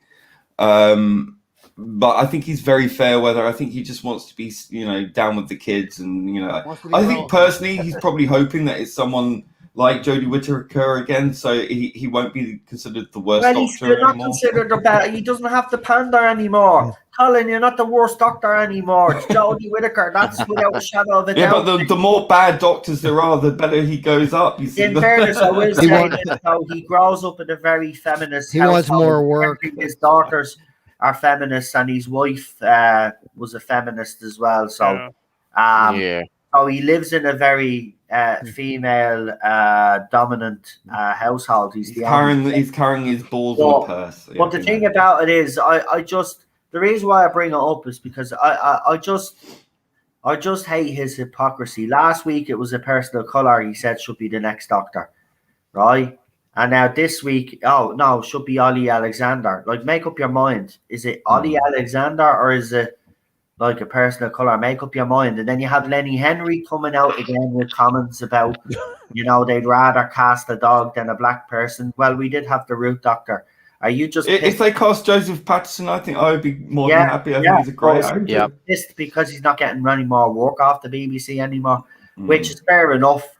I understand, he was one of their top earners. He was making BBC a lot of money, and then over the years, you just seen that he disappeared off the TV for no explanation whatsoever. I thought Lenny Henry was still on top of his game, and I still do believe he's a good actor as well. He's gotten into a bit of acting, and he's brilliant. But he said the same thing when he was part of the series, when he was brought in. In fairness, though, the way they treated his character in that was the bloke murdered his mother in the episode. Do you remember? So even when they brought him, his character wasn't the greatest. Was he in Doctor Who? Morally was. Yeah, Lenny Henry was in an episode. No, I mean Patterson. He was in Bad Wolf. Oh, when they're on the station and the guys panicking. Yeah, he wasn't the one that was complaining because he won the game, the Anne Robinson game. Yeah, and he wanted these saying Daleks weren't real, and then he gets killed by a Dalek. That's it. Yeah, he's a good actor. I wouldn't mind him being the Doctor, but look, we'll just have to wait to see. But I just hate when actors that used to be on the show, Lee is right, they are entitled to their opinion, but he just, every year or every time there's, this is the second time now he's stuck his nose in. Well, he gets all his opinions from Twitter, probably, because, he is quite active on there, isn't he? So I think maybe he just sees that and, he just wants to appeal to the kids who are spouting the same sort of thing. Yeah, he's not bullied off of it either. Yeah, exactly. He's probably seen what happened to Peter Davison. Davison. Yeah, well, he had a slight dig at Peter Davison. Yeah. Yeah. himself. Yeah. So, like, I mean, he didn't help matters either. I'm not blaming him. Look, at the end of the day, these little morons went to Peter Davison. No matter what, they would have went after him, right? But Colin Baker certainly didn't help the situation when he called Peter Davison out. Look, again, I think Peter Davison hit the nail on the head, and it's still valid to this day, his argument. And it proved it. It's proved that he even said, right, which was very clever. Don't know if people picked up on it, but he did say when he did another interview, he says, well, we'll wait and see what happens, right? He knew exactly what was going to happen, right? He knew exactly what was going to happen. That dynamic that he spoke about, you flip that. I'm sorry, it's not going to be the same show, and it proved that Jordan this era. Look, while I've softened on it would depend on the actress, I still think it's a male role. I'd give it under RTD, but I do believe it is a male role. And the companion is female, and yeah, you can bring in a male companion as well, but you have to have that dynamic. That's the dynamic that has 50 years. Babette is convinced that the next Doctor will be a non-human looking Doctor. Which, you know, because I had this little discussion with Babette about that, and because of the RTD sort of having, you know, animal, vegetable, or whatever as a potential Doctor. I mean, the reasoning there is that it would break the I see the expectation up there, yeah. But I don't see it. But I mean, it could happen, I suppose. Now, anything's bloody possible. Definitely, it won't be a non-human looking non-binary Doctor. They'll definitely look. It's gonna go either way, right? He'll cast an actress of caliber, or he'll cast a male Doctor. It's at this stage. No, you have to. You can. I think the experimentation, the radical new ideas, whatever, the revolutionary, that's fine in production and raising the bar and increasing the pace of, you know, the intensity of the story is fine. But I think also you have to balance that out with getting people back on board, and to get people back on board, you've got to present something that is also recognizably Doctor Who. Current era is not recognizably Doctor Who, no matter how many Daleks you shove in there. It's got to have a certain element of traditional Doctor Who in there in order to get people back on board. And that if you don't do that, you run the risk of being extremely precarious, because I think you've lost so many people from the casual viewing audience as well as hardcore fans of the show. You've lost them. So you can't afford to experiment too much. We've gone through the experiment, the radical experiment already. There's no point being anymore trying to out-radicalize each other going forward. You've got to rein it back in. Yeah, I agree. Then maybe down the line reset. Yeah. Something. You say something about a video, Lee, didn't you? That someone actually explained this, especially if the female Doctor goes back through time. We know the attitudes towards women back in the day. See, that presents its own problems there. And if you do that, you obviously have to address it. And that's what Chris Chibnall's era has tried to do when she's gone back through time. The attitude towards. Yeah, but even then it wasn't even properly. No one talks to me normally, or, you know, that's, you know, feminism doesn't, you know, but it's always constantly going to have to be addressed. And it's just like eye roll, because it's just like it causes so many problems. And then it just becomes a focus of the story each and every time. And it's just like, how tired would that be? You know, and unfortunately, you know, a pasty fucker in a box who's got a dingle dangle is less likely to face that kind of problem. And I'm sorry, that's how history works. Hey, sorry, I'm at the forgetting PD Rich's review because like you are banging on for ages, and I added on to it, like, and then we totally forgot PD Rich. So no, go ahead, PD. Sorry. Okay. Yes. I kind of enjoyed this episode, but I didn't enjoy this episode. It wasn't Clara. I did hate the zombies, but the thing that really pissed me off about this episode is you have to go to Doctor Who: The Adventure and play Doctor Who: City of the Daleks to understand what the fuck is going on, how the fuck Gallifrey came back, and just generally, what the hell happened to the Daleks. That's what kind of pissed me off. I didn't even put it in the Doctor Who Confidential afterwards, or whatever it was called then. And it's just, just like one of the things you have to watch something else or do something else to understand an episode. It's just when Moffat was starting to go all multimedia and transition. Well, it's like what they did with Star Wars, isn't it? Yeah. You've got to read this novel to understand how it ends. Whatever. Yeah, but George Lucas did it so well because at least to tell you what novel to read. It's like got so lost. But yeah, it was a good story. Started well. Apart from all the bits about Skaro not understanding why it suddenly returned and what happened to the Eye of Harmony, but that's another story. But then it got a bit kind of very dull in the middle, and as Super Doctor was saying, why it was really called Daleks on the promo material. You see the special weapons Dalek, the Daleks from Planet of Daleks and the classic Daleks, and you don't really see them in the episode. And then when they go into the bit where it's like all the Daleks the Doctor's affected. They're all brand new Daleks. It's like, why? That's not the promo material. But I did enjoy the Clara stuff. I did enjoy all the Amy and Rory stuff. The music was good from Murray Gold. And I think that's about it, really. So I give it about a 7 out of 10 because it just, it's like you've got to read this novel and do this and turn this dial at this time and set your clock to 5 p.m. at the right time kind of thing. It's just if you're going to do multimedia, do it properly. Tell people where to go. Give like Time Lord's Disastrous kind of did. Yeah. Yeah. Anyway, Bet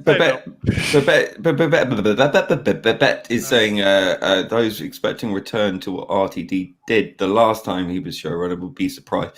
He wouldn't return unless he had something radically new. I agree with that 100%. Yeah. I don't expect, because I think there's so much growth between what existed then and where things are now. When I look at things like A Discovery of Witches or his Dark Materials, that is what I'm expecting. That level of quality, acting, writing, production, score, everything. It's absolutely beautiful. It's very cinematic. Yeah. It's very rich. And the execution of it is superb. Bad Wolf is producing some of the best top-notch TV at the moment. And in an age of bonkers bloody ideology, it does have certain elements in there, but they're so subtle and so well done that it's not unacceptable. It's not heavy-handed. It's not on the nose. It's done in ways that fit the characters, fit the story, and it's not preachy in any way. It's not hectoring or lecturing in any way. It's done from a place of genuine human empathy. And I think that is something that's somewhat lacking when you're so ideologically possessed. You have to get all these things in by ticking boxes. That's not how you do it. If you want to put in progressive ideas, you do it like progressives have always done traditionally, which is to make it interesting, is to make it compelling. But we're not getting that with the current era. But I think RTD will be able to address certain social issues in a way that doesn't alienate half the audience. That's important. That's the look. I think that is the main point here, right? We know that society has changed. The way writing, the right TV shows and programs have changed. But even RTD has said that Doctor Who is a completely different animal to write for. It's very difficult. He knows that, that there are certain boundaries that you shouldn't cross, or certain topics that you don't bring up within Doctor Who. But when he has wanted to send a message to the fans or put a social issue that's going on within the world, and he wants to highlight it, it's done properly. As I said, he builds it up. It's not just shoehorned in and this is why we keep saying it. We have no problem with the political messaging within Doctor Who. We're in an era now where that's more prevalent than ever.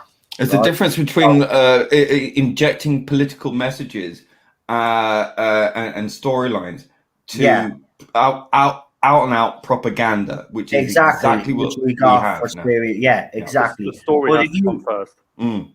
But if you look at what we got with the Orville, right? Now that was heavily, there's every single episode there was something going on, either in society or whatever it was that Seth MacFarlane wanted to highlight. But look at how good the writing was. Yeah, it's all using analogy and metaphor, and it was brilliantly done. I mean, the Orville is fantastic. And Doctor Who can do that exactly the same way. It doesn't need, as Lee has said. You watch the Orville and then you watch Discovery. It's you can fit the same sort of messages in that, but the Orville does it in such a way that just makes Discovery look all the more embarrassing than what exactly. It really is. And Doctor Who needs to do that, disgusting. And I think RTD's experience with what he did in his first era will help him with his second era. And yes, his writing has matured and it's different, but for certain TV shows, look at he done years and years, and he done It's a Sin, right? He's got those issues that he wanted to highlight. Right, he did shows and he highlighted those issues, right? So when he comes to Doctor Who, right, he's not going to rehash those ideas because he's already done it in the shows. Doctor Who's a completely different animal, and he understands that. And you look at how the way he got his messages across during his first era. I believe that he'll do the same thing for his second era. Difference is we're getting a more mature RTD. And as Lee said, and a lot of people have been saying, I don't think he would be coming back unless he did have radical ideas. Because this is what this show actually needs right now. I know people don't like to hear the word radical because, to them, that signifies change, and change can be scary. But at the end of the day, we're gone past safe. Yeah. Doctor Who here, guys. We're gone past safe Doctor Who. They've experimented. It didn't work. I think sometimes to be radical, you have to be traditional. Because if you go against the grain of what society demands now, where everything has to be radicalized, I think the biggest radical thing you can do is go a bit traditional, really, at this stage of the game. At this stage, yes, some article actually did do that. It would be radical if you cast a man in the role now again because of the current climate that we're in.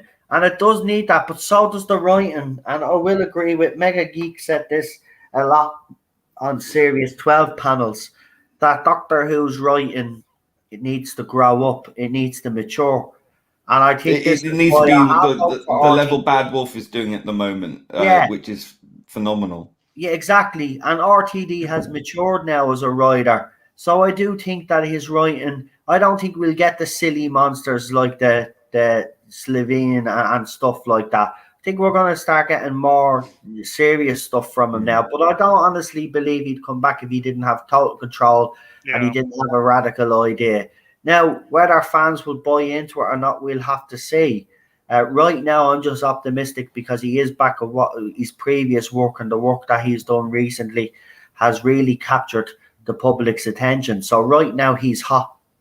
So, great. Yeah, James McAvoy, Raymond Williams there says James McAvoy did his doctor as well. I reckon James McAvoy could make a good doctor. Look, we'll see what RTD does. He has plenty of time, right? There's even people out there trying to claim that they know who the new doctor is and all of this.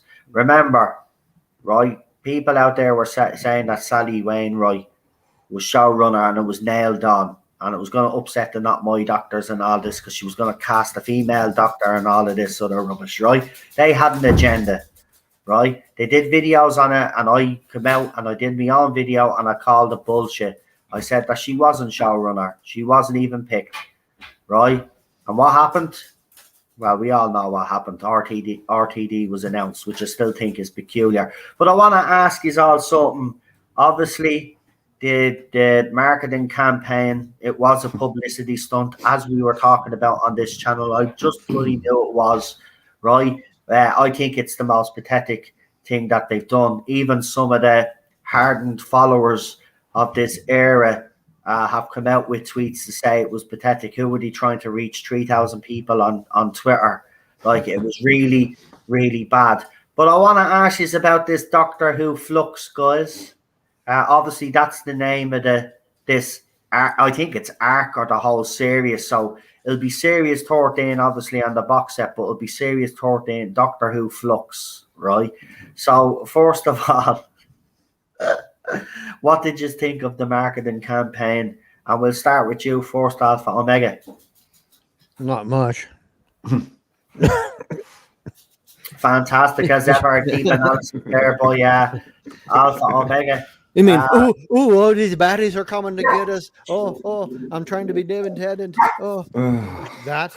I'm not reading off an auto cue, honest. Yeah. No, I wasn't very impressed by it. And I don't know. Such a gimmick. It really is desperate at this point. Yeah.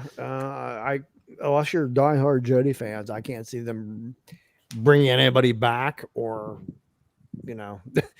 drumming up interest with that. I'm sorry, but just my opinion. All they did was stop people. I mean, they released the season 17 Blu-ray, didn't they? And then put the trailer for that on the Doctor Who channel. And then, of course, they took it all down, didn't they? For 24 hours or whatever it was. And, that's just stopping you from promoting good Doctor Who. No one's... Look, the vast majority of people who know about Doctor Who or used to watch it or who watched it and don't watch it anymore are not going to be swayed by this. They're not going to be, let me phone that phone number up 12 times to get the different messages. No one gives a shit, apart from obviously the diehard stands. But it just seems to me a big misfire. I think they've if the show was uber successful, you could understand them doing something like this to really whip it up, but it's not. She's not convincing. She's not convincing in the slightest. And you've got these companions in the back fiddling around with the TARDIS. Well, they can fly the TARDIS now, right? Okay. It's just such a big hoo-ha over nothing, and I think, it ties in clearly with this sort of hacking theme that's going on, and the whole fugitive Doctor thing tied in. Off the seat behind the scenes the other day, we're taking the mick out of it. But I mean, it's flux. I mean, I get the title, but if you actually look up the dictionary definition, it's the first thing it says is excretion, diarrhea, and dysentery. Telling us it's diarrhea. BBC are already telling us that this series is going to be shit. That's why it was called Flux, diarrhea, shit. So they're already telling us. I never knew that. Out our own bleeding show. And by the way, Jodie Whittaker has an interview next week, so you might get another 15-second trailer if you're lucky, folks. There was Eon Flux, but that was good. Oh, Eon Flux was brilliant. I love Eon Seriously, Flux. man. Well, absolutely ridiculous. So, I mean, look, my point is this, right? And I'm going to get a bit serious on it. My point is that there was actually money spent on this. A lot of money. A lot of money, right? And that hashtag must have cost a lot of money as well. Yeah. I don't believe that was just, just organically happened. It's trending after an hour. Nowhere. Yeah. But the thing about it is 3,000 people watching that, and then in Liverpool train station and a billboard outside, they had this 20-second teaser playing. So a lot of money was spent on this, and only 3,000 people basically on the internet. Wow. This is still the old regime, though, advertising. This isn't Russell. Yeah, this is it's such a gimmick. This is obviously still the same regime. This is not BBC Studios, because even though BBC Studios took down, obviously they're their commercial arm, they're going to promote to a certain extent, but obviously Chibnall has his own people there. He controls what goes out and what doesn't by the sounds of things, right? So whatever he gives BBC Studios, they're trying their best. You know what I mean? Yeah, because look at how they did it during the RTD era and then during the 50th. They got a spot on. There's something seriously gone wrong here. Yeah. And there's been something seriously gone wrong behind the scenes since Series 11. And it's just an absolute joke. And it's a miracle I have to tell you this, guys. It's actually a miracle that we've gotten 3 series. If you hear all the stuff, look, this will all come out years later. Always does. We found out about the JNT stuff years later. Right, this is all start coming out. What was going on behind the Chris Chibnall era, and it wasn't as rosy as everybody made it out to be. There was problems from day one, and it's continued even still to this day.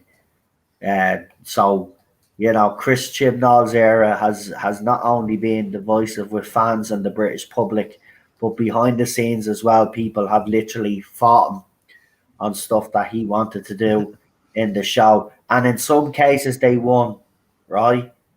He had plans to bring back Rose originally, and he was going to do something to her character, right? And we spoke about it briefly, but let's just say if he had got his way, Rose would now be attracted to women and would be in love with Whittaker's doctor.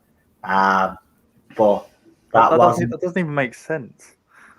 It wouldn't make sense. It actually wouldn't make sense because the doctor's regenerate into a woman, and she clearly, Rose, as we've seen, clearly. But isn't Rose meant to be with the what is it, the Meta Crisis doctor? The Meta Crisis doctor, anyway. Yeah, exactly. Smith, yeah. So exactly. It doesn't even. But he doesn't put much thought into this. So unless he's dead, that's the only thing I can think of. But still, it wouldn't make any sense because she wasn't just with the Meta Crisis doctor. She was with Mickey Smith, and then when she dumped Mickey, then she was with Adam briefly. She brought him on that trip. She had designs on him. Whether we didn't see Anton, but she definitely had designs on him. She fancied him. So I mean, it's clear and it's made obvious that she fancies blokes. To bring her back and then to all of a sudden fall in love with the doctor with no proper explanation, which that's what the Chibnall era does. That the fans are not going to buy into that. So this is one of the things that he was stopped from doing. And there's a lot more other stuff. Look, it'll all come out because it always comes out what ideas they originally had for stories, and they'll always come out and say, well, we couldn't do it because of budget restrictions or because I was told I couldn't. But he will come out and say, look at this, because if in any way he thinks he's being scapegoated by the BBC or his career ends up taking some sort of a nosedive, right? He will come out like every person will and defend themselves and say, well, look at this is what my original idea was, and I was told I couldn't do this, that, and the other. But it could end up being worse, and then fans to see how truly bad he actually was, or to find out that maybe it was all the BBC and he was trying so hard. I doubt it though. I doubt it, but it will all come out what happened. Chaos in Cardiff, that'll all come out. Jodie Whittaker not being happy, with certain stuff that went on in the series, an actor or actress worked their brain. It can't be. She has the most joy. But this interview on Friday that she does, it's going to be very interesting because she won't be, even though the series drops then 2 days later, she's not going to be allowed to say much. She says that she's not really ready to talk about her departure yet. So why the fuck is she going on Graham Norton for? Yeah. So she's obviously promoting something else. Sort of not talk about it. So what'll happen is we'll get the promo images that we've already gotten. We'll get that 20-second teaser that they threw out, and I reckon they'll add an extra 10 seconds onto it or something, and we'll get something a little bit more. But that's all the promotion. And remember, this little gimmick was the last promotion push for the current series that's coming out in 3 weeks' time. Good job. That's the only promotion that we've done. So Comic-Con, the Comic-Con that we all sat down here on this channel and watched, right? That Borden Comic-Con, we got a couple of promo images and we got a little teaser, if you remember. That was the first part of this promotion push for Series 13. Then we got another 2 images or something were dropped a couple of days later, and then that was it until we got all of this rubbish with the Fugitive Doctor. I think that's when it started to pick up, but fans weren't picking up on it. But that whole Fugitive Doctor ties in with this flux business that's going on, because it's obviously flux in time, which means he lied to us in the first place when he said that Dr. Root was an alternative universe thing, when it looks like this flux thing is going to be different time zones and different times. So he's contradicted himself anyway. But look, it's you look at the promotion, it's absolutely dire, and that's it. That's it now until Jodie Whittaker does that interview now Friday, right? That's all the promotion that we're getting, and then the series going to drop. There is a rumor as well. It hasn't been verified yet, but multiple people are talking about it. So I would say there is a chance, but with a pinch of salt anyway. But there is a rumor that when it drops Halloween night, we'll get the episode on TV, but the rest of it then will be dropped on iPlayer, apparently. Now, I don't know if that'll be the case. That'll be unusual, them dropping the whole series on cool somewhere else I won't watch it. But the thing about it is, though, if that happens, it's at least then I can watch them every day, just get the panels out of the way. It'll be 6 panels, get them done, Monday to Friday. Done, right? The whole era is done. Then we just wait for the fucking the New Year special, do that, done, and then we move on to I think there's one more special then Chibnall does, and then he fucks off, and then the 60th then is with RTD. And RTD, evening with the Daleks. Moffat is 50th, RTD is doing the 60th. I can't look at, I think RTD 60th will be better than Moffat's 50th. I really do. Yeah. I really do. Because I think he's the better writer. I think he understands characters better. Character development, story development, these little secret threads that he puts through his stories as well, which he's always brilliant with. Bad Wolf in season 1, Torchwood in season 2.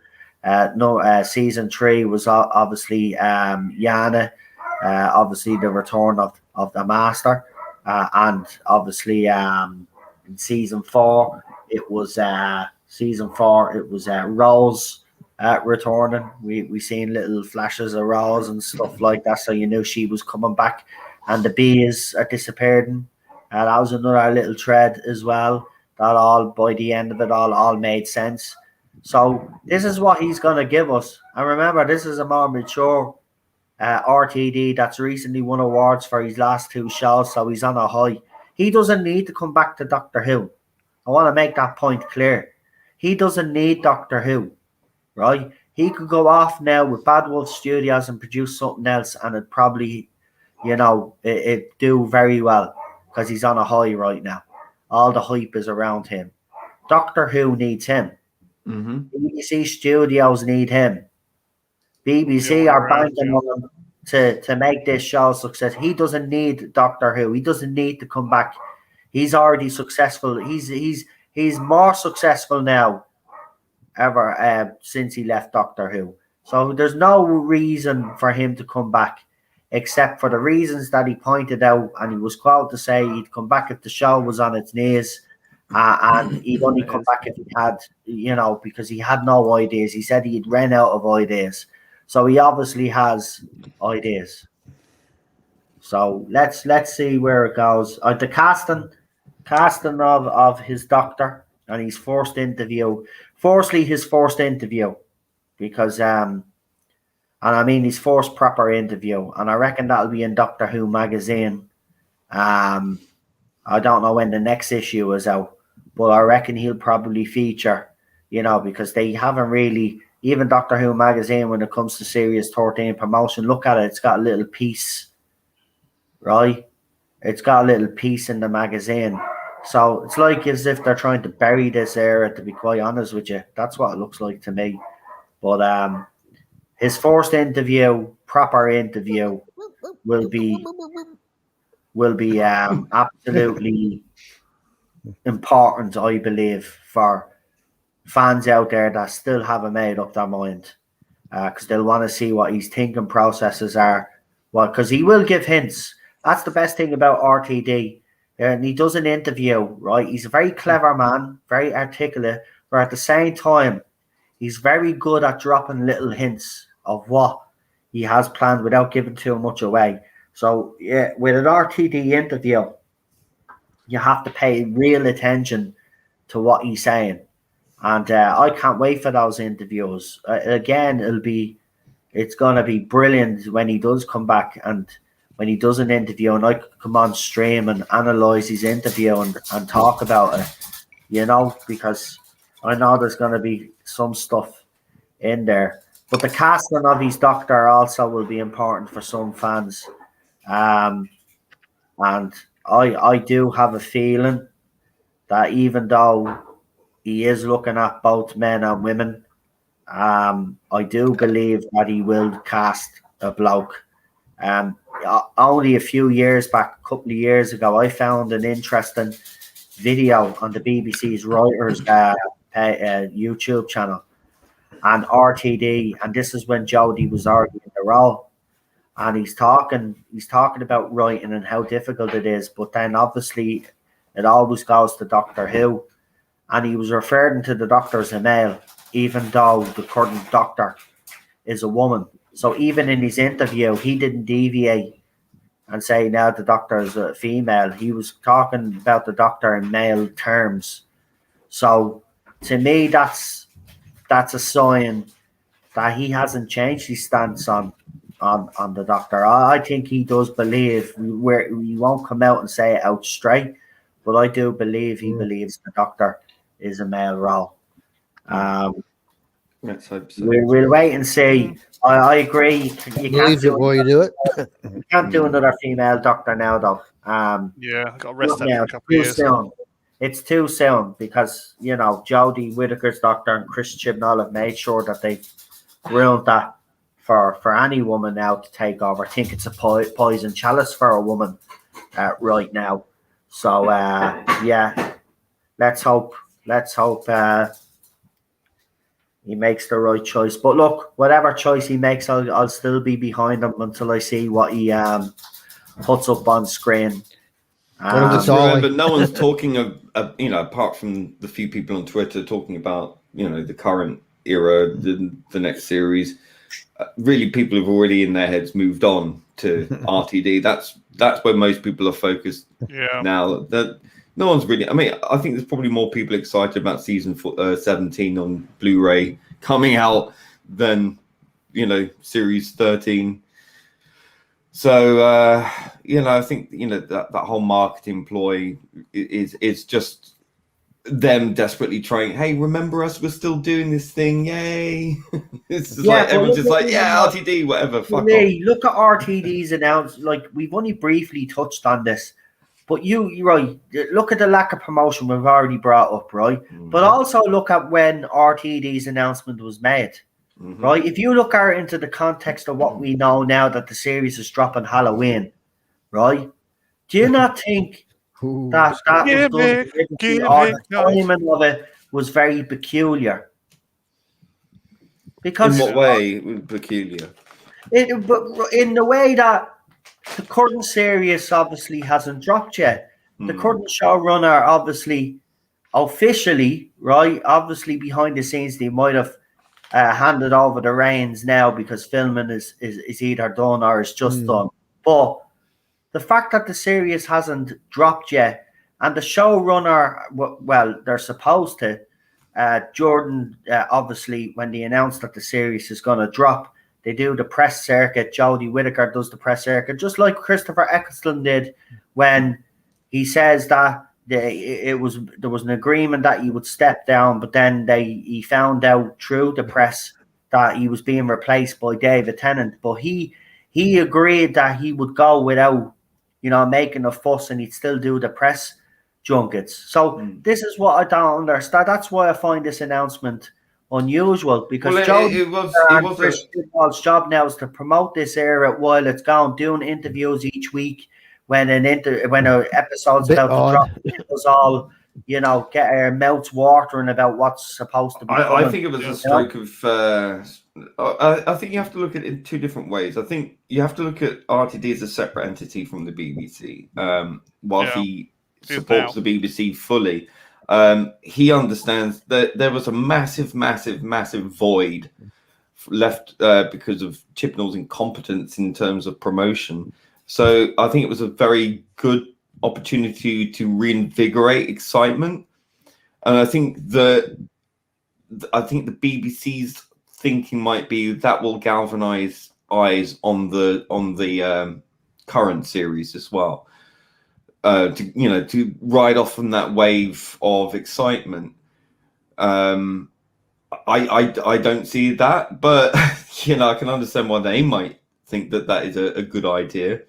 But again, it came out in a vacuum, really, didn't it? With people sort of starved of any information on that fandom side, who been sitting there kind of twiddling their thumbs and getting excited over just about every bloody scrap of rumor off the table.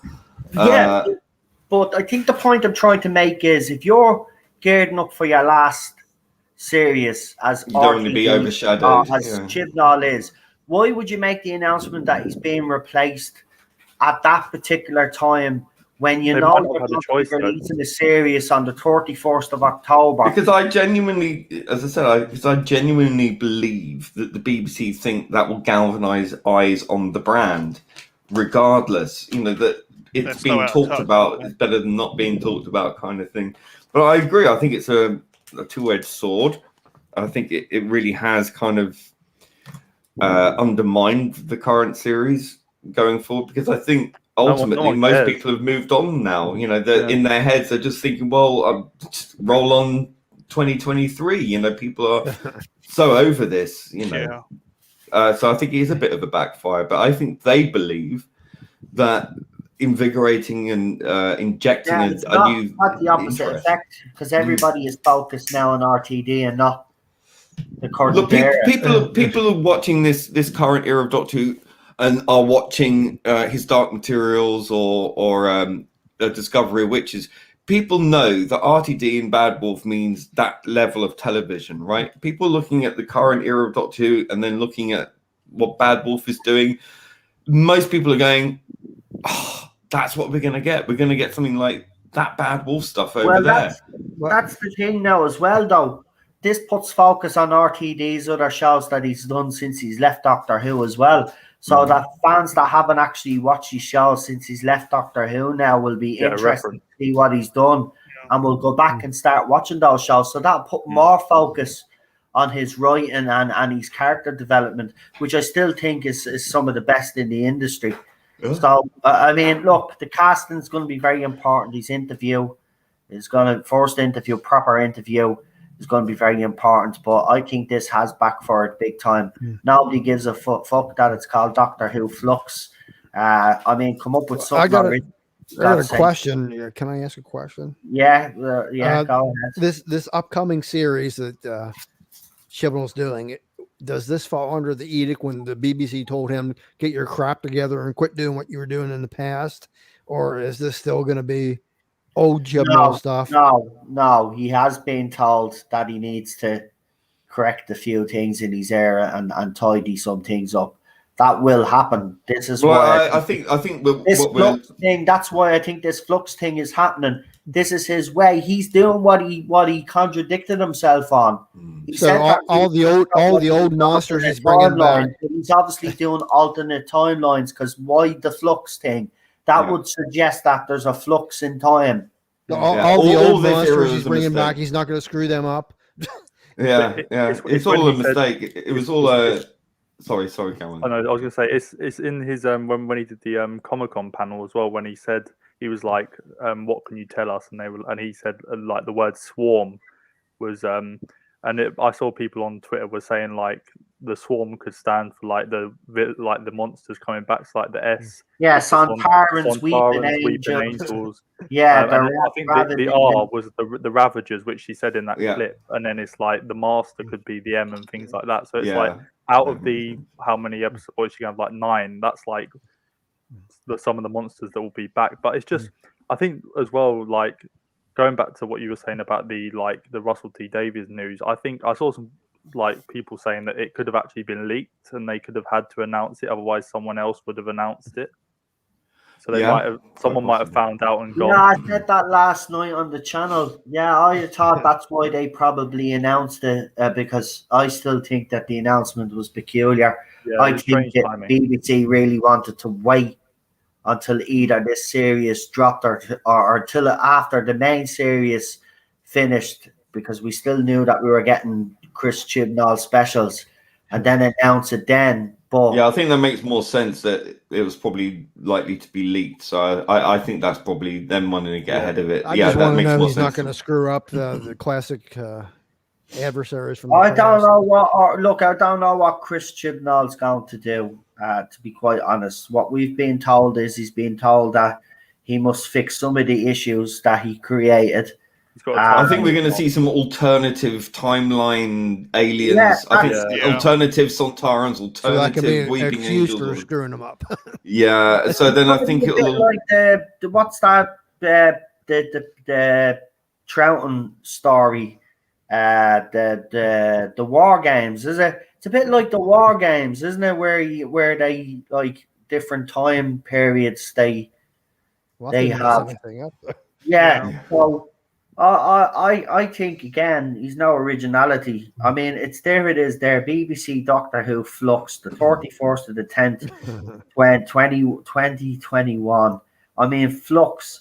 It's definitely different. And look at even the rainbow State logo. of Flux, yeah. Right? Look at it. It's in a state of flux. He's telling us exactly what he's doing. He's doing what he said he wasn't doing.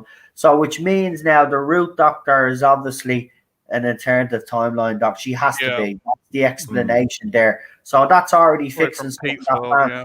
have a problem with. So obviously this timeless children nonsense is going to fit in with that. Look, I don't care how he does it. He better fix it before RTD comes along anyway. He's probably been told to wrap everything up as well. So like, we wrap everything up in a nice little bow. Maybe this is where all this business has come from. That's why we're getting the flux every time everybody Googles the Doctor. And sometimes it's coming up as the fugitive Doctor, and other times it's just coming up as their original numbers. But I do think this is all part of his plan. That does tie in, to be quite honest with you. So he's doing what he contradicted himself on. He said that there wasn't going to be an alternative universe, and that obviously is because, again, he fecked it up so much that he's been told to fix it. And now, just look at every single series. Series 11, he did something completely different. Series 12, he tried to go back to the familiar, but then did his Timeless Children, destroyed it all with his Timeless Children story arc. Now with Series 13, he's doing something completely different yet again. So this whole era has been disjointed. This shows you that this man hasn't had a clue what he's been doing, because every single series of Doctor Who, right, look at every series that he's done, right? There is no connection between each and every single one of them, and he has tried to connect them by using a cheap trope or whatever, or inserting a line in or whatever. I mean, look at Tim Shaw, for example, right? We've seen that character, God, do we have to? right? And then it ends up being part of the end of the series finale. Made no sense whatsoever. No sense whatsoever. This is what this man has done, and he did the same with the Timeless Children. Now, does he have the ability to fix it all? I don't think so. This is the problem I'm going to have. So BBC have or BBC Studios and Bad Wolf Productions have a decision to make. Do we do another soft reboot? Do we just ignore it? Do we acknowledge it to a certain extent, but we let the audience know that we're going in their direction? You know, these are all problems that RTD has now when he comes in, and it'll all depend on how I wouldn't be surprised, and I'm just going to say this, but I wouldn't be surprised if RTD has had a hand in Series 13 in some capacity. Or Moffat. Yeah. I wouldn't be surprised. I'm telling you now, I wouldn't be surprised, because Chris Chibnall invited those two back to do the lockdown watch along stories, which they did, right?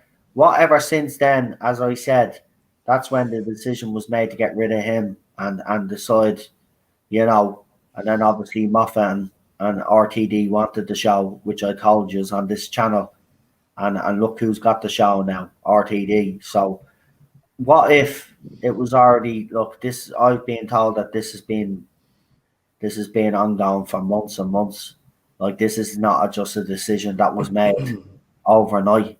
This like has been planned for months, and a decision was made ages ago. So when they announced they were leaving, it was already decided that RTD was taken over. It was already decided months beforehand. They were already leaving. They were gone either way. So look, I hope I thought this is the one thing. I've been very optimistic about the future. I just hope it doesn't come back to haunt me. But look, I'll take the L if it ends up being an L. At the end of the day, I'm always criticized on this channel for being negative, by people out there. I am positive about the future because of RTD's past, and what he's done since then gives me hope that he can turn this around. But I'm under no illusion. He has a very big job. If he can pull it off, brilliant. But if he doesn't, remember, folks, that's it for Doctor Who. It has to go on hiatus then. If he can't even save it, then nobody can, in my opinion. I don't think even bringing in an unknown showrunner, a fresh, unique look on it, would resurrect it. Maybe the brand has gone stale, and that can happen. It's been around a long time. And sometimes it does happen. Sometimes the best thing to do is to put a show on the shelf for a few years and then bring it back again. And then there's a hunger and there's desire for it again, But this is last chance saloon, so let's see what happens. But I'm going to stick with the positivity. I do believe we can enter a second golden era of RTD, which I do believe his New Who run is a golden era of Doctor Who. And I think we can get that again, but this time with a more mature, radical writing, radical aliens. I just want them to go up at another level. And I do believe he has the tools in place. And I do believe he has a plan in place, because he wouldn't have took the job if he didn't have a plan in place. So he has a definite plan. And out of all the showrunners that we've had in New Who, I think he's the best man to execute it. I won't say he'll get it perfect, Executed, but he'll execute it. He'll execute it well. Unlike Stephen Moffat, where he was very inconsistent, and Chris Chibnall just can't execute Anton very well. I mean, he couldn't even kill a fly that's flying around in his house. He's that incompetent, Even if there was bug spray, he'd end up spraying himself in the eyes or something. He's that incompetent. Get himself, yeah. He was the wrong look at Brit. Look, I didn't mind Broadchurch as a series. As it went on, it got ridiculous. Serious one, it was the best in Broadchurch. Some of his writing in Torchwood as well is very good, and I'll put my hands up and say that it was. But unfortunately, for Chris Chibnall, his biggest downfall and his biggest flaw is that he can't write sci-fi. He can do drama very well, but when it comes to sci-fi, that's why Andrew Cartmel and a couple of people within the industry had raised eyebrows. People are still citing Cartmel's master plan for what Chibnall's done, and Cartmel has said twice in 2 different interviews that he absolutely disliked the concept of the timeless children. Yeah, it's a complete. It's and I know Mr. Turgid uses that as an excuse, but he clearly hasn't seen those 2 interviews with Cartmel. And he clearly hasn't seen the episode in question that they keep quoting as well. I mean, he recently came out and said that he's only watching classic Who now with certain episodes when he's been doing reviews, but he hasn't seen the majority. He hasn't even watched them, exactly. And this is the guy that's been going around pointing fingers at fans and having a go at fans that said that the timeless children's story doesn't make sense. And then he quoted an episode that he probably hasn't even watched. Yeah. So that just goes to show you the the amount of the lack of intelligence that we're dealing Clout with chasing. in this fandom. Listen, if you're gonna come out and call fans out, right, at least have the knowledge and have done the research. And I was actually shocked when I recently saying that he's only first time watching certain classic episodes, and I'm like, this is the guy that's been going around telling us fans that we're wrong about everything that we believe, but yet you haven't seen all of the classic stories. So to me, I just say ignore him. I mean, if anybody takes him seriously, then fair enough, more fill them. But I've stopped listening to him now. I mean, even today or whenever it was, he threw up tweets, and he actually agrees with the shitty promotion that they've done for this current era, and he has questioned why they'd show the episode on Halloween night. But I mean, again, people like him just go. Because it's going to be a horror show, that's why. Well, no, but this is the thing. They're already making excuses about the low rate. You can already see it. See, he's already positioned himself now. Yeah. He'll defend this now. He'll defend this era, and he'll make excuses up. Oh, it was a bad decision by BBC to put it on a 8:30 Halloween night and all of this rubbish. So they're already setting up their excuses, right? And it's pathetic. At the end of the day, as I said, with people like him, they blow where the wind blows. And a lot of people have been questioning and criticising this decision by the BBC and criticising the promotion, right? And he can't be seen to be going against that narrative, even if he hates the idea that he's agreeing with so-called not my doctors. He has to come out and support it, even if he feels differently about it, because that's what they are. They change like the weather. You know, I won't trust people like him. This is why I say, you know, if you're going to watch reviews of people that review Series 13, I say don't watch the reviews first. Watch the episode first. Yeah. You're either committed or you're not. And I would say this to people.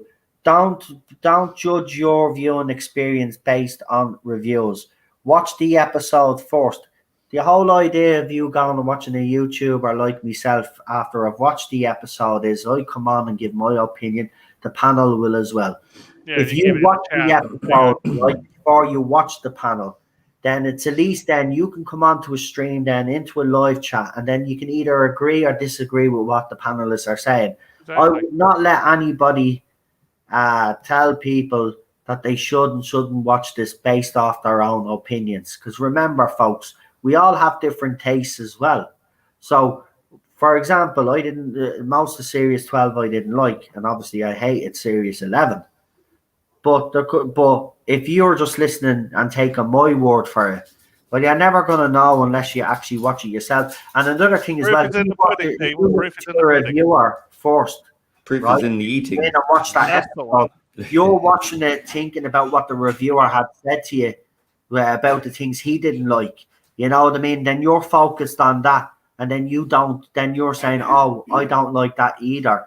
You know what I mean? Go in yourself, watch these episodes, and then go and watch the reviews. If you're gonna actually take the time to watch the last series of the Chris Chibnall reign.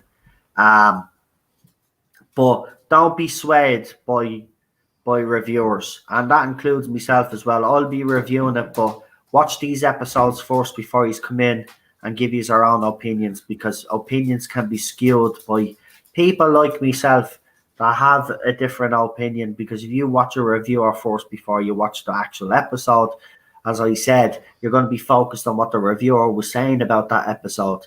And this is why, you know, when I see people giving about TV shows that haven't even been released now, I haven't watched their videos because I don't want to be skewed in any way. So when this House of Dragons comes out, or whatever it's bloody called, I'm going to watch that already. This video, I don't know it's going to be woke, it's going to be this, that, and the other. I don't give a shit. I'll judge it myself. I'll watch it myself, and if it is fair enough, then I'll start watching the reviews.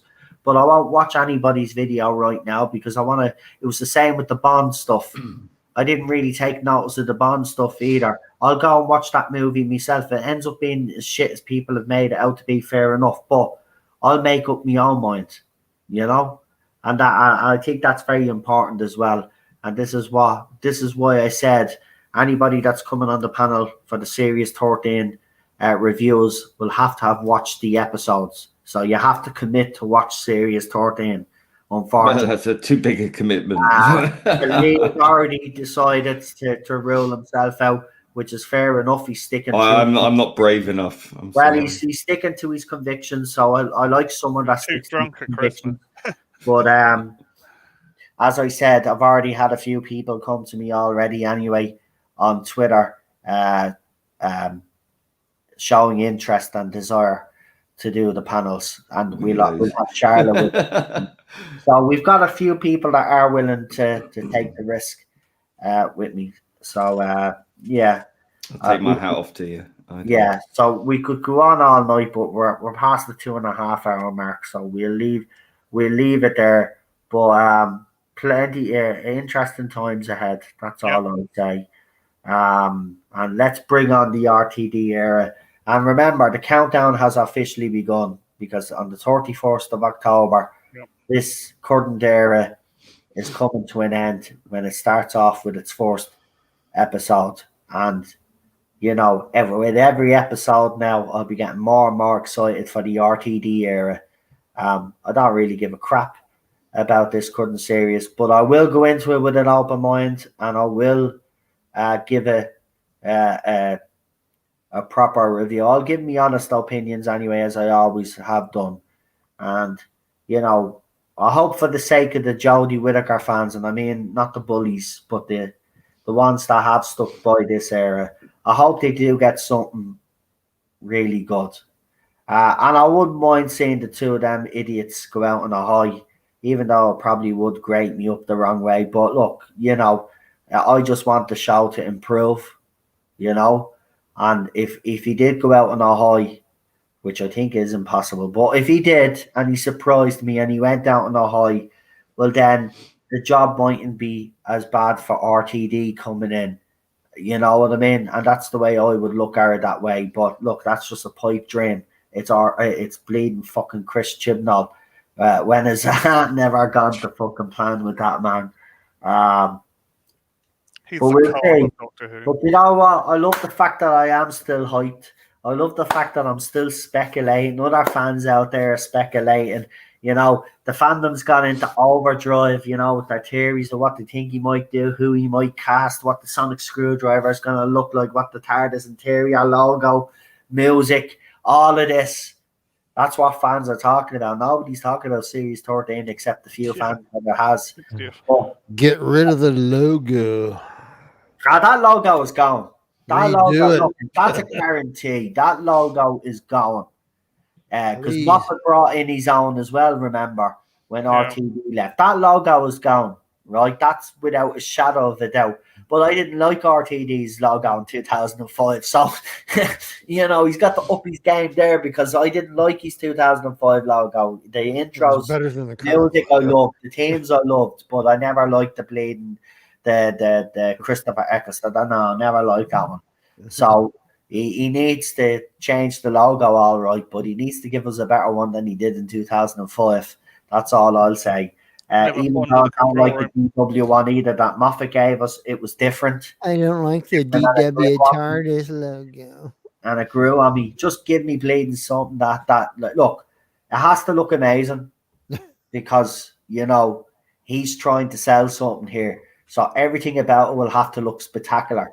So the logo will have to look spectacular. I wouldn't be even surprised if they're already designing logos right now and coming up with concepts for ideas. And the thing about it is, though, you'll see these concept ideas as well, because RTD did that the last time. He showed you concepts of what the logo might have looked like and why he chose the one that he chose and stuff. Lee, get working on a logo. So, well, he chose it because it kind of fitted in with the TARDIS interior, the coral kind of look. So with the way that logo was designed, he explained it like that's the why I don't like the logo, but at least he fucking explained it, and we got to see other concepts. So that's the thing, we get all of that. You never know. Then, as I said, we might get Doctor Who Confidential back, because all of a sudden BBC 3 is coming back to satellite proper, so we'll be able to watch it on your Skybox. It went full digital, if I remember. You couldn't even get it on the Skybox. So now that's coming back. I reckon that's coming back to coincide with the fact that there might be actually Doctor Who Confidential, and I wouldn't be surprised if they bring back Torchwood. Because remember, Torchwood originally started on BBC Three. Yep. So I wouldn't be surprised if they brought Torchwood back, did reruns first, and then introduced Torchwood back. I've got a funny feeling that John Barrowman. Who's going to play Captain Jack? I actually think Captain Jack, I'm going to say it out straight now. I think James Captain Masters. Jack will feature in the RTD era, whether it's a spin off of Torchwood coming back or whether it's him introducing Captain Jack back into the Doctor Who franchise. But he will come back. I think John is acting, if you look at the way John's been acting up lately, being all positive and stuff. He's got his new show at ITV. Yes, he was axed from not strictly, whatever that bleeding show is on ITV. Dancing, yeah, that one, right? But they did give him another role, right? The musical thing, which fits in line with him because he does do musicals. He has done Broadway. So it does fit more in what he does, right? I still do hate the fact that they did axe him for that show, but I can understand to a certain extent because it is a family show, whereas the musical one will be a bit more adult orientated. You know what I mean? So, and he's been going to Comic Cons as well. So I believe I'm just speculating here, but I say there's been some sort of contact already made, and I think he will be brought back into the fold at some stage. His story is not done by a long way either. This is one thing I would like to actually see from the RTD era now, is to expand on the whole Captain Jack face of Bow story. Yeah. Start even threads now that lead up to it. Like, we know he becomes the face of Bow, but how? And how do we get to that point? I would love them to do that. And we might see that. I'd love them to do that. You know, you can bring him back to Doctor Who for a couple of episodes and then continue the story then on Torchwood. You know, because remember, they have explored Captain Jack's backstory in Torchwood to a certain extent. We've gotten to see little snippets of different parts of his life. So you can expand on his story and you can really go into detail on his story. Garrett Roberts has obviously ruled himself out. He's ruled himself out now. He said when RTD was announced, someone obviously asked him the question. He says, would you write a story now that RTD is back? And his response was, I'd rather put me penis in a blender. That's a no then. Oh, well, unless he likes Definitely putting his penis in a blender. So dangerously, yeah. Garrett Roberts has truly ruled himself out. Now, What's up with that? Now, is it because, you know, it's BBC, or is it to do with RTD? I wouldn't say it's anything to do with RTD, rather than it's BBC, the way they kind of cancelled them. But I don't know. I think if RTD actually went to him and spoke to him, I don't see it happening. I think he is a bit bitter. When you see him on Twitter, he does seem very bitter. Well, and right, I do agree with him. You don't get 7-year-old tweets and cancel a man because of 7-year-old tweets, because now people find them offensive. And Garrett Roberts will be Garrett Roberts. You know, he's not the type of man that will come out and apologize for what he said. If he I find people trying to control other people a bit fucking offensive. So, you know, sorry, where's you know, where's my recompense? Maybe, yeah. I would love to see him back because I did like the Unicorn and the Wasp, and he is a good storyteller, but that won't happen. But there's lots of things. Look, I am really optimistic still, and it's been a long time since I felt like this, being in the Doctor Who fandom. I'm still buzzing. I still haven't lost that buzz. And I just hope I don't, because as you know, I have been very positive about it. I just hope I don't regret it, but Sucker. because it's RTD, my gut feeling is telling me that no, this will be okay. So, I'm willing to give him a go. I can't wait until his first episode airs. I can't wait until we actually get the first teaser.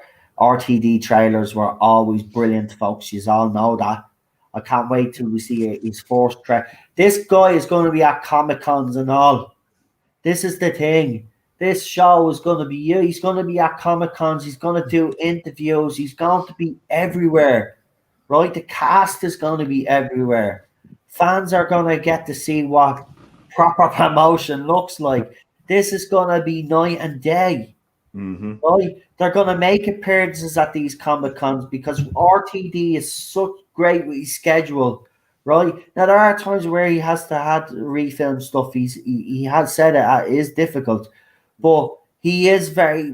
If he knows that he's going to be making an appearance at a big Comic Con because he wants to launch the trailer there, he'll be ready. He will have that trailer ready to go. He will bring the cast with him. He'll sit there at the panel, and they'll all, he'll be there, geeing this bloody trailer up. So will the cast, and then they'll drop the trailer. And then to hear fans in the auditorium and them gasping and to hear them like scream and shout and celebrate, that's what I miss. That's what I miss. We never got that during the Chibnall era. The fans like watching the trailer. Do you remember we'd watch reactions to fans watching the trailer? Like that's all part of being a fan as well, because I can't be there myself. I love watching these videos of how fans react to it. You can get very emotional when you see it on the screen. You see how fans are reacting, and I'm like, yeah, Doctor Who was back. That's what. Yeah, I remember that. Like, there used to be so many fan reactions to trailers or scenes and whatnot. I haven't seen a single one of those since this era started. Not one. I don't know if it's because I haven't really looked for them, but I just don't think that passion's there. It's just not there. I think it's got to do with the beat as well. There's nothing huge. I do agree. The passion is the big thing, but I do think it is as well. BBC have been a bit shitty lately with fans with reacting to stuff. Without bitterness might strike some of these videos. But I have seen one or two actually pop up on the 20-second teaser. Fans reacting to it. Now I haven't looked at them because I'll probably laugh at how amazing they think this is, right? Because to me it's all stupid. So if I want to have a laugh later, I might actually have a look at some of the reactions. But you're right, there's been absolutely none of that, and this is what I look forward to again. Look, the fandom is going to be buzzing again.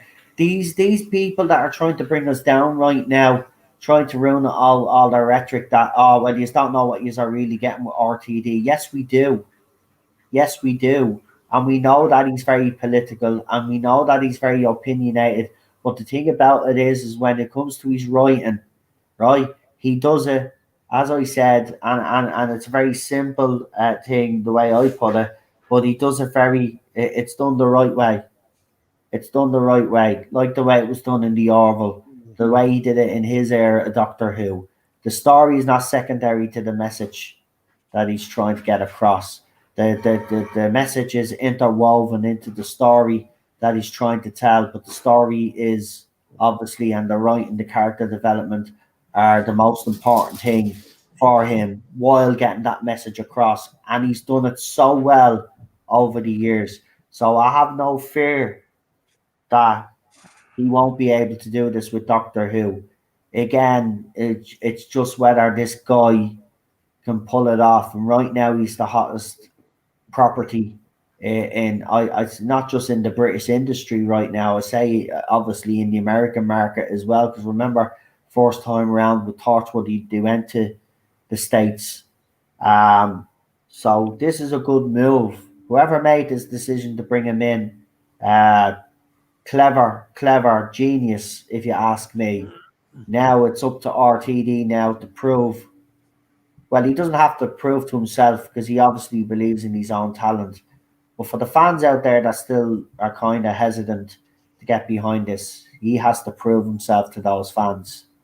Whereas I'm a little bit more open to see what he does. I just hope he doesn't fall flat on his face. That's what I would hate. I would hate him to ruin his own legacy. But do I believe he will? No. I think he's too talented and too clever for that. So yeah, I'm still buzzing. I haven't felt this way in a long What cemented it for me really was just seeing the level and quality of the work that's been put out by Bad Wolf currently. They are absolutely on fire, and their deal with HBO and that level of investment they have to produce this level of quality it reassures me. I think because I said this and Dan agreed, Dan from the Spacebook agreed with me as well, because I think he made the point as well as I did that I think Bad Wolf is in this for the long haul. I think Doctor Who is going to be under their umbrella for a very long time. I think they're going to be the in-house producers of Doctor Who from now on in, I imagine. And I think that all that loss of appeal to the Americans could be reinvigorated again. I think that this has a potential to be huge again. It really does depend on how he markets it, I think. Yeah.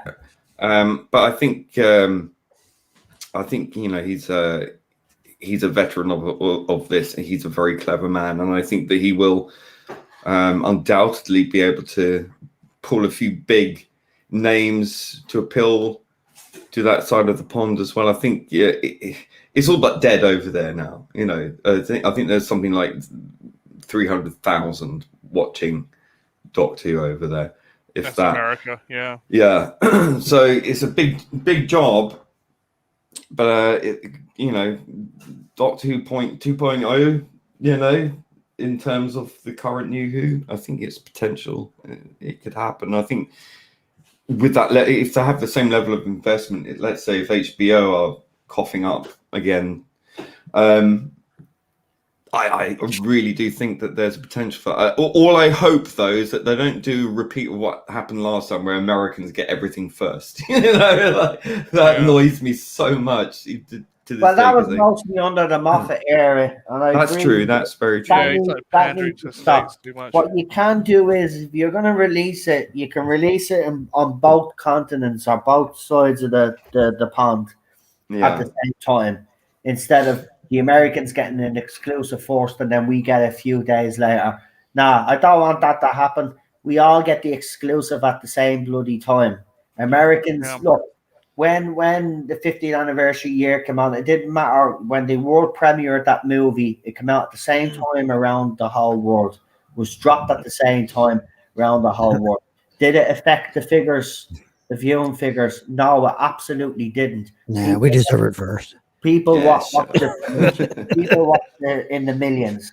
So look, if it's good, the writing's good, and you've got the right hype around it, the right marketing around it, you have no excuse. I think those 300,000 will soon go to millions under RTD. I really do. If the writing is as spectacular as it was back in the day, I think it'll be even better. That's why I have optimism. But I don't want to see. You know, I don't want to see what we got the first time around. You know, he has to grow now. Is there his new run now? We want to see that progression, and that's why it'll be interesting to see what the first thing that will interest me is who he casts as the Doctor, and then you'll have some indicator, or you can speculate or which kind of direction they're going. What progression do you want to see from him? Well, I want to see more mature writing. I don't want to see silly monsters now. I think that the show Celine needs to step up. I think the show needs to step up now. You know, it's 2021 now. I mean, you can't have it. Is there a Doctor Who coming out? Say his first series back coming out, and then in 2 or 3 years' time, it looks tired and old. You know, they have to throw money at this, but also combine his talent with the writers that he brings in, and it has to be something spectacular. That's what I've been told anyway, that they're going to throw everything at this The anyway. BBC needs to be more hands off. Big. Yeah, the BBC have to be hands off. They have to leave him to his own devices, leave it to Bad Wolf. Yeah. I think ultimately that will work. I thought they had no choice in that. Listen, Probably they have not. to be big. They don't have any hands. BBC Studios taking over. Right now, they still obviously, the Chibnall era is completely different, right? So once the Chibnall era is different, it's out of the BBC's hands. BBC Studios and Bad Wolf Productions then officially take over. But the thing about it is, he needs to be spectacular here. This is no time for playing it safe now. This is what I mean. This is why they've brought him in, because of his current record, the awards that he's won, and because of his success when he first took over the show. When the show needed to be rebooted back in 2005, he was the perfect candidate. Now, if they're going to reboot the show yet again, right, well, then it makes logical sense that he's the perfect candidate, because he rebooted it back in 2005 and it was successful. But he has to be bigger and better than what he was before, because more of the same is not going to cut it. The show has to progress and the show has to grow. And, you know, little silly farting monsters are not my idea of progression. Look, we've had talking frogs under fucking Chibnall, killer fucking sheets, right? All he was short of doing was bringing out killer toilet roll, toilet paper, for fuck's sake, right?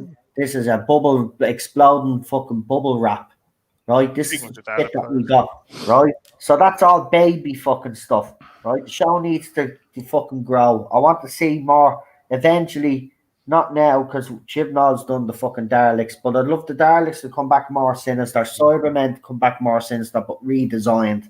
But not yet, not for a few years, but I'd like him to introduce new monsters and maybe some old villains that we haven't seen on screen yet, instead of bringing back the same tired old monsters that they always bring back. But he has to be bigger and better than he was in 2005. Even I consider his fourth series being his best series, in my opinion. He hit all the right notes, but it has to be 10 times even better than that. This is no time for playing it safe. We need something spectacular now. Gone past hairy little monsters and fucking stick marshmallow men and all of this other bollocks, right? It's time to ramp it up a little bit, and it needs to have the scare factor back in it as well, right? If kids aren't hiding behind the fucking sofas anymore, it's not doing its fucking job, right? He needs to scare the shit out of the fucking kids. Yeah, because now they're hiding in the other room, you know, to avoid watching. He needs to scare the shit out of the adults, and he needs to scare the shit out of the kids, right? That's what other room playing their PlayStation. At the Unquiet Dead, when that came out, right? That scared a lot of kids. Marty talks about it as well, because he grew up during that era. Right, that scared the shit out of him. Well, that's what you need to do. You need to scare the kids. You know, we need these scary aliens. You know, so the parents, that's what parents are there for. Kids get scared, the kids start crying. You're all right, you little bollocks. It's only a fucking alien on the TV. It's not fucking real, you little bollocks. You know, that's what parents are supposed to be there for. Scared us all. Right, sinister monsters. Fucking villains, proper fucking villains, right? And the Doctor under threat. Tim Shaw. But he needs to go bigger and better, because no point playing it safe. You play it safe, you're screwed. Right? You can't do a J.J. Abrams here, right? What he did with Star Trek, with the Star Wars with the Force Awakens, right? That was him playing it safe for the Force movie. RTD did not play it safe for his fourth season. He has to go big and spectacular and do something that we've never seen before. That's what I want to see. I don't want to see more of the same, right? Because that's not going to work in this current climate. You might as well put the show on hiatus and wait for someone else to come along. You know, that's the way I'd look at it. So, but that's why I believe, and with what Lee has said as well, he's more confident now because he's seen the other shows. But this is the thing. I do believe him coming back means that he does have radical ideas and he's going to go in a radical direction with this show, because he wouldn't be coming back if he was bringing us more of the same. So, yeah, that's why I still have hope and optimism. We'll see when he casts his doctor, and then we'll see when he does his first interview. And then the fun starts then, because then when they officially announce he's filming, then we're back into rumor and speculation mode again. And remember, right, it's going to be even more difficult this time, because RTD could keep things a secret. So leaks are going to be few and far between when he takes over. If he doesn't want that to get out, or he wants to misdirect the fans, he's very clever at doing that. So, but it'll be interesting to see if we can get at him. It'll be interesting to see if what he's thinking is. I just can't wait. There's so much things to speculate on, and my head is just exploding with ideas and stuff he could do and what the hopes are. As I said, I just don't hope I end up with egg on my face. But look, as I said, I'm sick of being negative. RTD's era is my favourite. I've told you that. He's coming back. Why wouldn't I be happy? Even if it turns, right now we don't know how it's going to turn out. There is still part of me thinking, is this just fan service and stuff? Is this what they think is going to win the day over? But then the other side of me keeps saying, well, he wouldn't be coming back if he didn't have an idea, because he said he'd never come back to Doctor Who because he didn't have any ideas. So he's obviously coming back because he does. So I'm willing to give him a chance, because his first era was brilliant in my opinion. Series 4, Series 1. I even like Series 3. It's underrated. I love all of that. Series 2 wasn't too bad. We had a few duds in that series, but still. And the same with Series 3. We had a couple of duds in that, but in Series 4, we didn't have any duds whatsoever. Every single episode was brilliant. I love that. So, yeah, I don't know. We'll see. We'll see. We'll see. I hope I'm right, because if I'm wrong, obviously I'll have people telling me, I told you so, told you. Which I know there's a few people right now dying to tell me that, and they're hoping that they're proved right. I mean, that attitude's not going to ever get us anywhere either. I think we need to stop the games as well, and all this pettiness. At the end of the day, we all came together for a common goal. We wanted what was best for Doctor Who. I think a lot of people have forgotten that message, actually. That's what we've wanted. RTD is coming back. I mean, we've done hundreds of panels on this channel, and I think if people had remained silent and just disappeared or gone quiet on all of this, I don't think we would be getting RTD back now. I think that because there has been such a vocal backlash and people have not backed down, no matter how hard they tried to silence people who criticized this era. I think it was important that we did. I think if we hadn't, we probably wouldn't have RTD coming back. So I think that, they might scoff at that, but I think that that's true. So I think that it's very important that people always speak their mind and not be. And we wouldn't be in this situation. Otherwise, you wouldn't get the improvements made. No, look, listen. I can understand. Look, all I'm just saying is that, RTD coming back, right? When we done loads of panels and other YouTubers have spoke about this, who would you bring back when Chibnall was getting it wrong? And RTD's name was brought up quite a lot. Or he's the one that. But now the announcement has been made that he is coming back. Those very same fans that were saying that he could save it, all of a sudden now they're coming up with excuses. Oh, but look what it's a sin, and years. I mean, this is what I'm saying. The pettiness, you have to let it go. You don't know what RTD is going to do. None of us do. Yes, I'm optimistic about it. You're probably justified, and you are justified how you feel right now. I'm never going to say that you're not, right? I understand that there are fans out there, even with this announcement, they're a bit scared that we're going to get more of the same. But again, as I told you, another thing that you all asked for, you didn't want this in BBC's hands. It's not in BBC's hands anymore after the Chibnall era. It's BBC Studios, which is the commercial side of it. Everything's in And BBC Studios Bad hands Wolf. now. So everything that you have asked for so far has happened. You wanted it co-produced, it's happened. Some people wanted RTD back, it's happened, right? And there's still fans out there that are still not happy. I don't think they'll ever will be happy. I think this is what. Well, it's been a 3-4 year campaign of saying. demoralization. Yeah, exactly. To overcome. Apathy has set in. Once apathy sets in, it's very hard to shift that, and I can't blame them. I really can't. That's what I was gonna say. If I had got a chance to finish my point, but that's exactly what I was gonna say. But I can understand it, like as you just said. Like we've had 3 or 4 years of being told that we're not part of this fandom, to get out of the fandom, that we're sexist, bigots, diet cancer, etc., etc. So, yeah, right. So I get all of that, but look, all I'm just trying to say is that look, even with the stuff that's happening in my wife, I'm trying to move on from it all now. A new era is going to begin.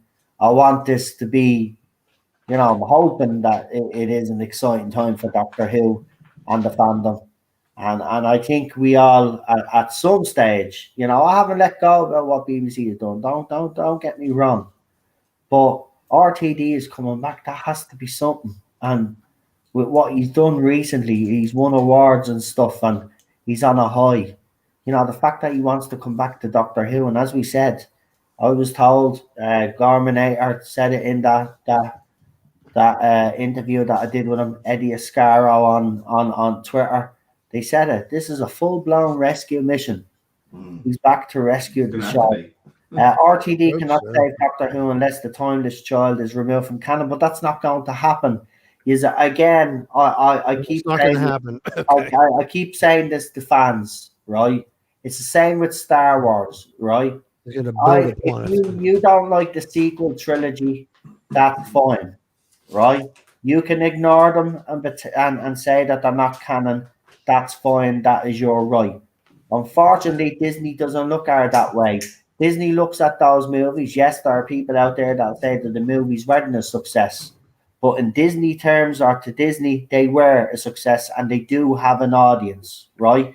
Which has been proven. They do have an audience, even if Solo did flop, right? It still doesn't matter, right? The rest of the movies, Rogue One did very well as well, right? So they did relatively okay. They made Disney money. Maybe not the money that they wanted to make back on them, but they made money. They're not going to retcon them because they would upset a lot of fans out there, right? It's the same with the timeless children nonsense, whether you like it or not. There are fans in this era now.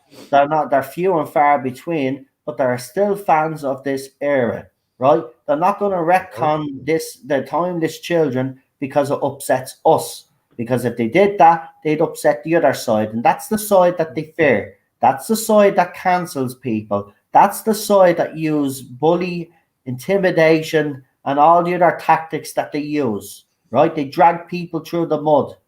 So you think BBC or RTD is really going to go against those people and retcon the timeless children stuff? I'm sorry, it's never going to happen. So fans need to kind of, this is the decision you have to make. It's a simple one, right? So the decision you have to make is this, right? You either move on and in your own head forget about the timeless child story arc, or you can't move on from it and you leave the fandom. You leave the show that you want. So how does he fix it without retconning it? And he's not going to retcon it though. Why would RTD retcon? How does he that fix the what current- Chibnall did but, without but retcon? why would RTD retcon something that the current showrunner has went out of his way to do? That is not RTD's job. That would be Chris Well, Chibnall hopefully he will, you know, Chibnall do will it himself. So Hartnell isn't the first Doctor, When he even under retconned his Russell. own stories. The showrunner that's in charge will retcon his own stories. If it isn't tied up by the end of Chibnall's run, I reckon that because RTD is that clever a writer, he could probably undo it in just a single line and ignore it and move on, you know, to the point that it will just become so irrelevant. It will be forgotten about, like I think it'll just half be human ignored. thing. I don't even think there will be a line. I think it'll just be ignored. He will not retcon what Chris Chibnall has done. I'm sorry, he won't. There's no way in hell that he's going to. These things, I'm sorry, I hear this all the time with different friends. But they need to retcon this before I'm back on board again. Well, that is a point. That is a line that people have drawn. They don't give a flying fuck what you think. They don't give a fuck what I think for the last 3-4 years, or Lee thinks. They think they give a fuck about the timeless children crap and that we all have a problem with it. No. But they will try it in a way to appease fans. This is why we've got an RTD. Right? They're not going to come out and say, yes, we made a mistake. Don't worry, we're going to retcon what Chris Chibnall did, because then that would also make him look stupid. Right? I still remember that He Comic-Con wouldn't be panel. employed by anybody after that if they did that. They're not going to retcon the timeless children stuff. Right? That's up to Chris Chibnall himself. And as I told you, he was told to tie up loose ends. So that's what he was told to do. So he'll do it himself. If he's going to retcon it, he'll retcon it. If he's going to explain it in a way that doesn't upset the original timeline of the Doctors, he'll explain it. But it won't be retconned by RTD. And people need to get that out of their heads right now. It's never going to happen. It's the multiverse. He is not going to come in and undermine someone else's work. Well, Chibnall did. Yeah, that's Like Chibnall. 60 years That's worth. not RTD. Yeah.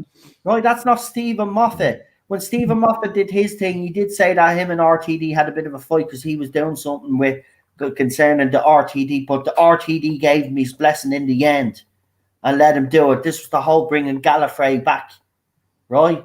They had their argument over that, but then he said, when I read what he was doing, I loved it, right? So he came out and he backed him up, right? There's no way. Listen, even look at his interview when he gets his the way he even congratulated.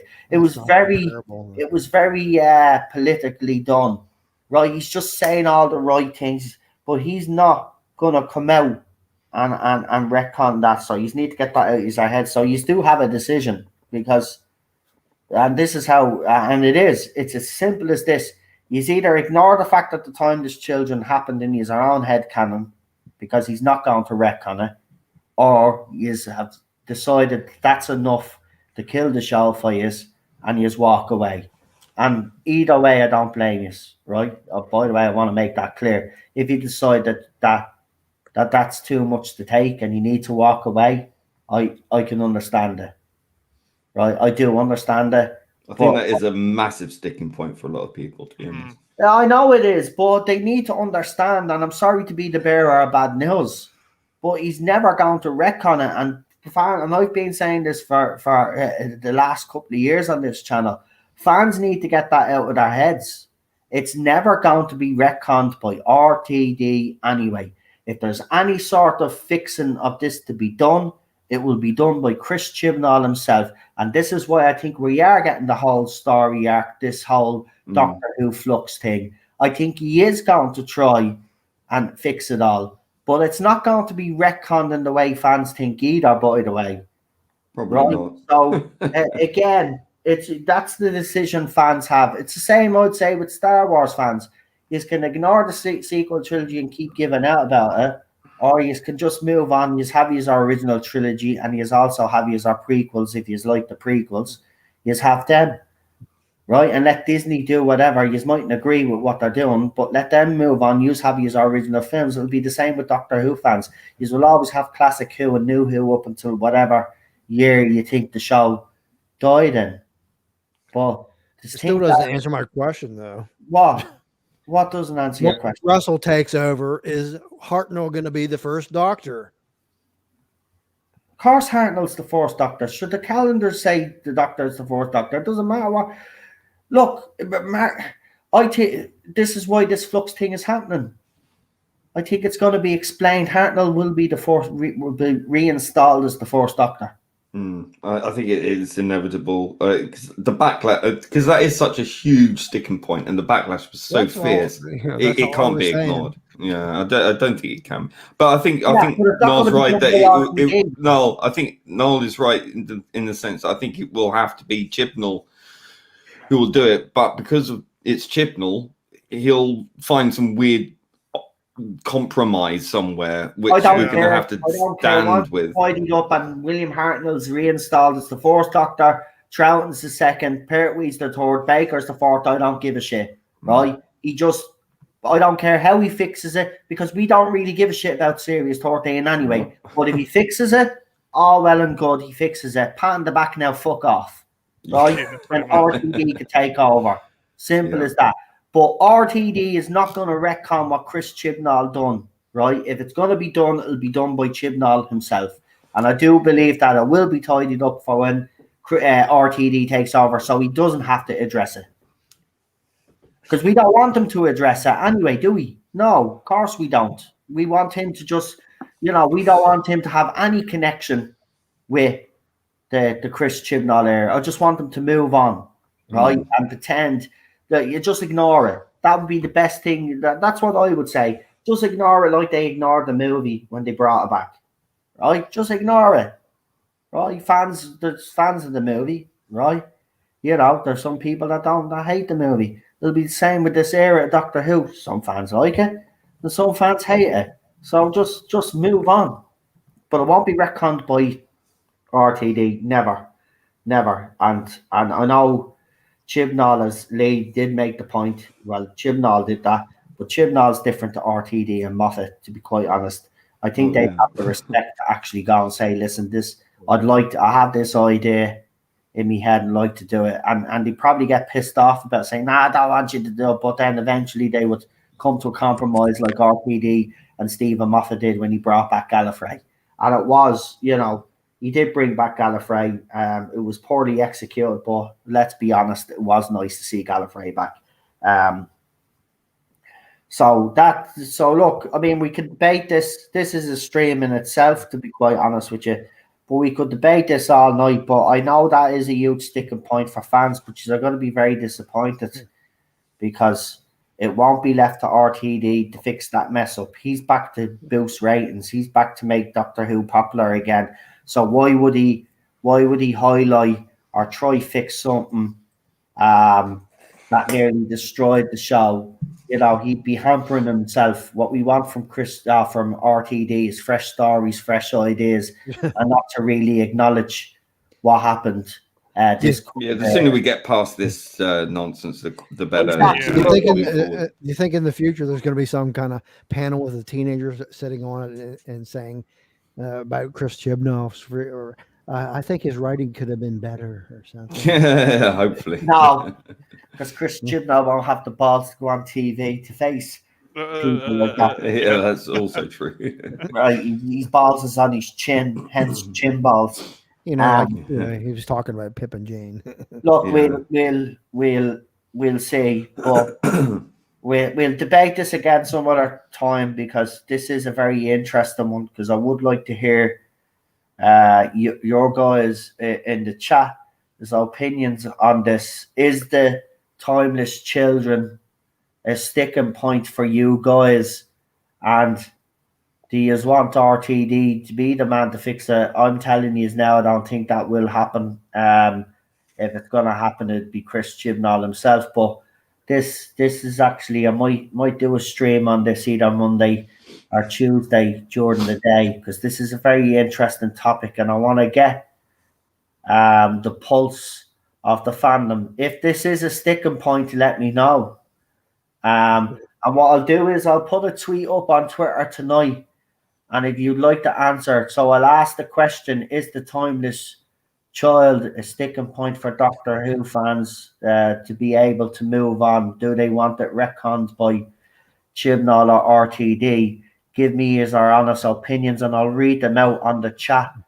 I'll read them out on the stream tomorrow or Tuesday or whenever I do the stream.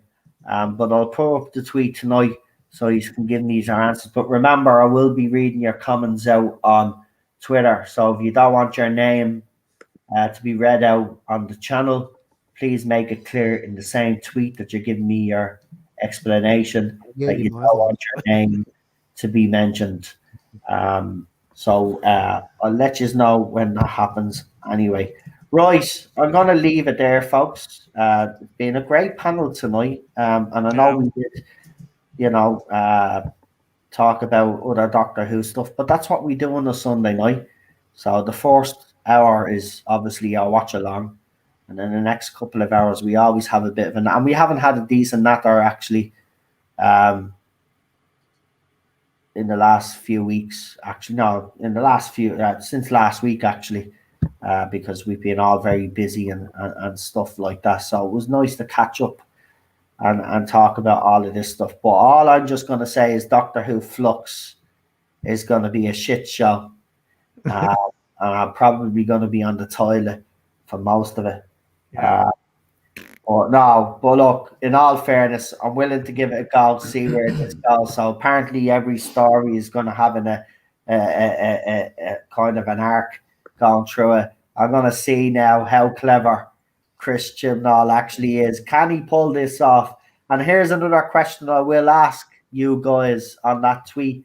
Will Chris Chibnall be able to leave on a high? Right.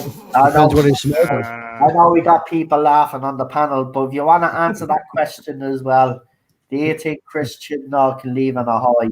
Actually, do you know what I'll do? I'll do a poll for that one. So I'll do a poll. I'll put that question up as well and go in and I'll read out the results of the poll as well. So next Sunday, I'll have the result of the poll. So we leave it up for a week. So that'll be the question. Can Chris Chibnall leave Doctor Who on a high? And by the reaction of the panel, overwhelmingly no. So overwhelming no. So we'll see what everybody else has to say on Twitterverse. Right, we're going to leave it there, folks. I hope you enjoyed tonight's stream. I really did. Thanks for listening to everything we had to say. Sorry about me and Lee. Of course, once we get into deep discussion, we don't stop. But I'll apologise for me as well and myself because obviously we had a lot to say tonight. But, we didn't do a proper stream on this whole Flux thing. So it was obviously we were going to discuss it. But some interesting points all the same. So we'll see you soon.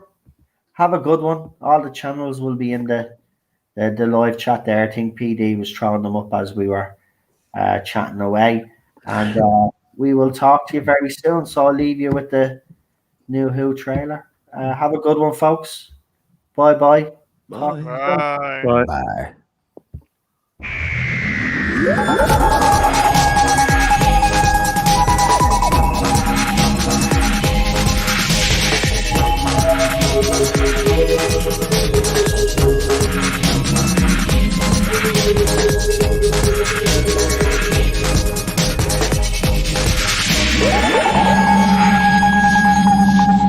Why not? Just at the end. Just be kind.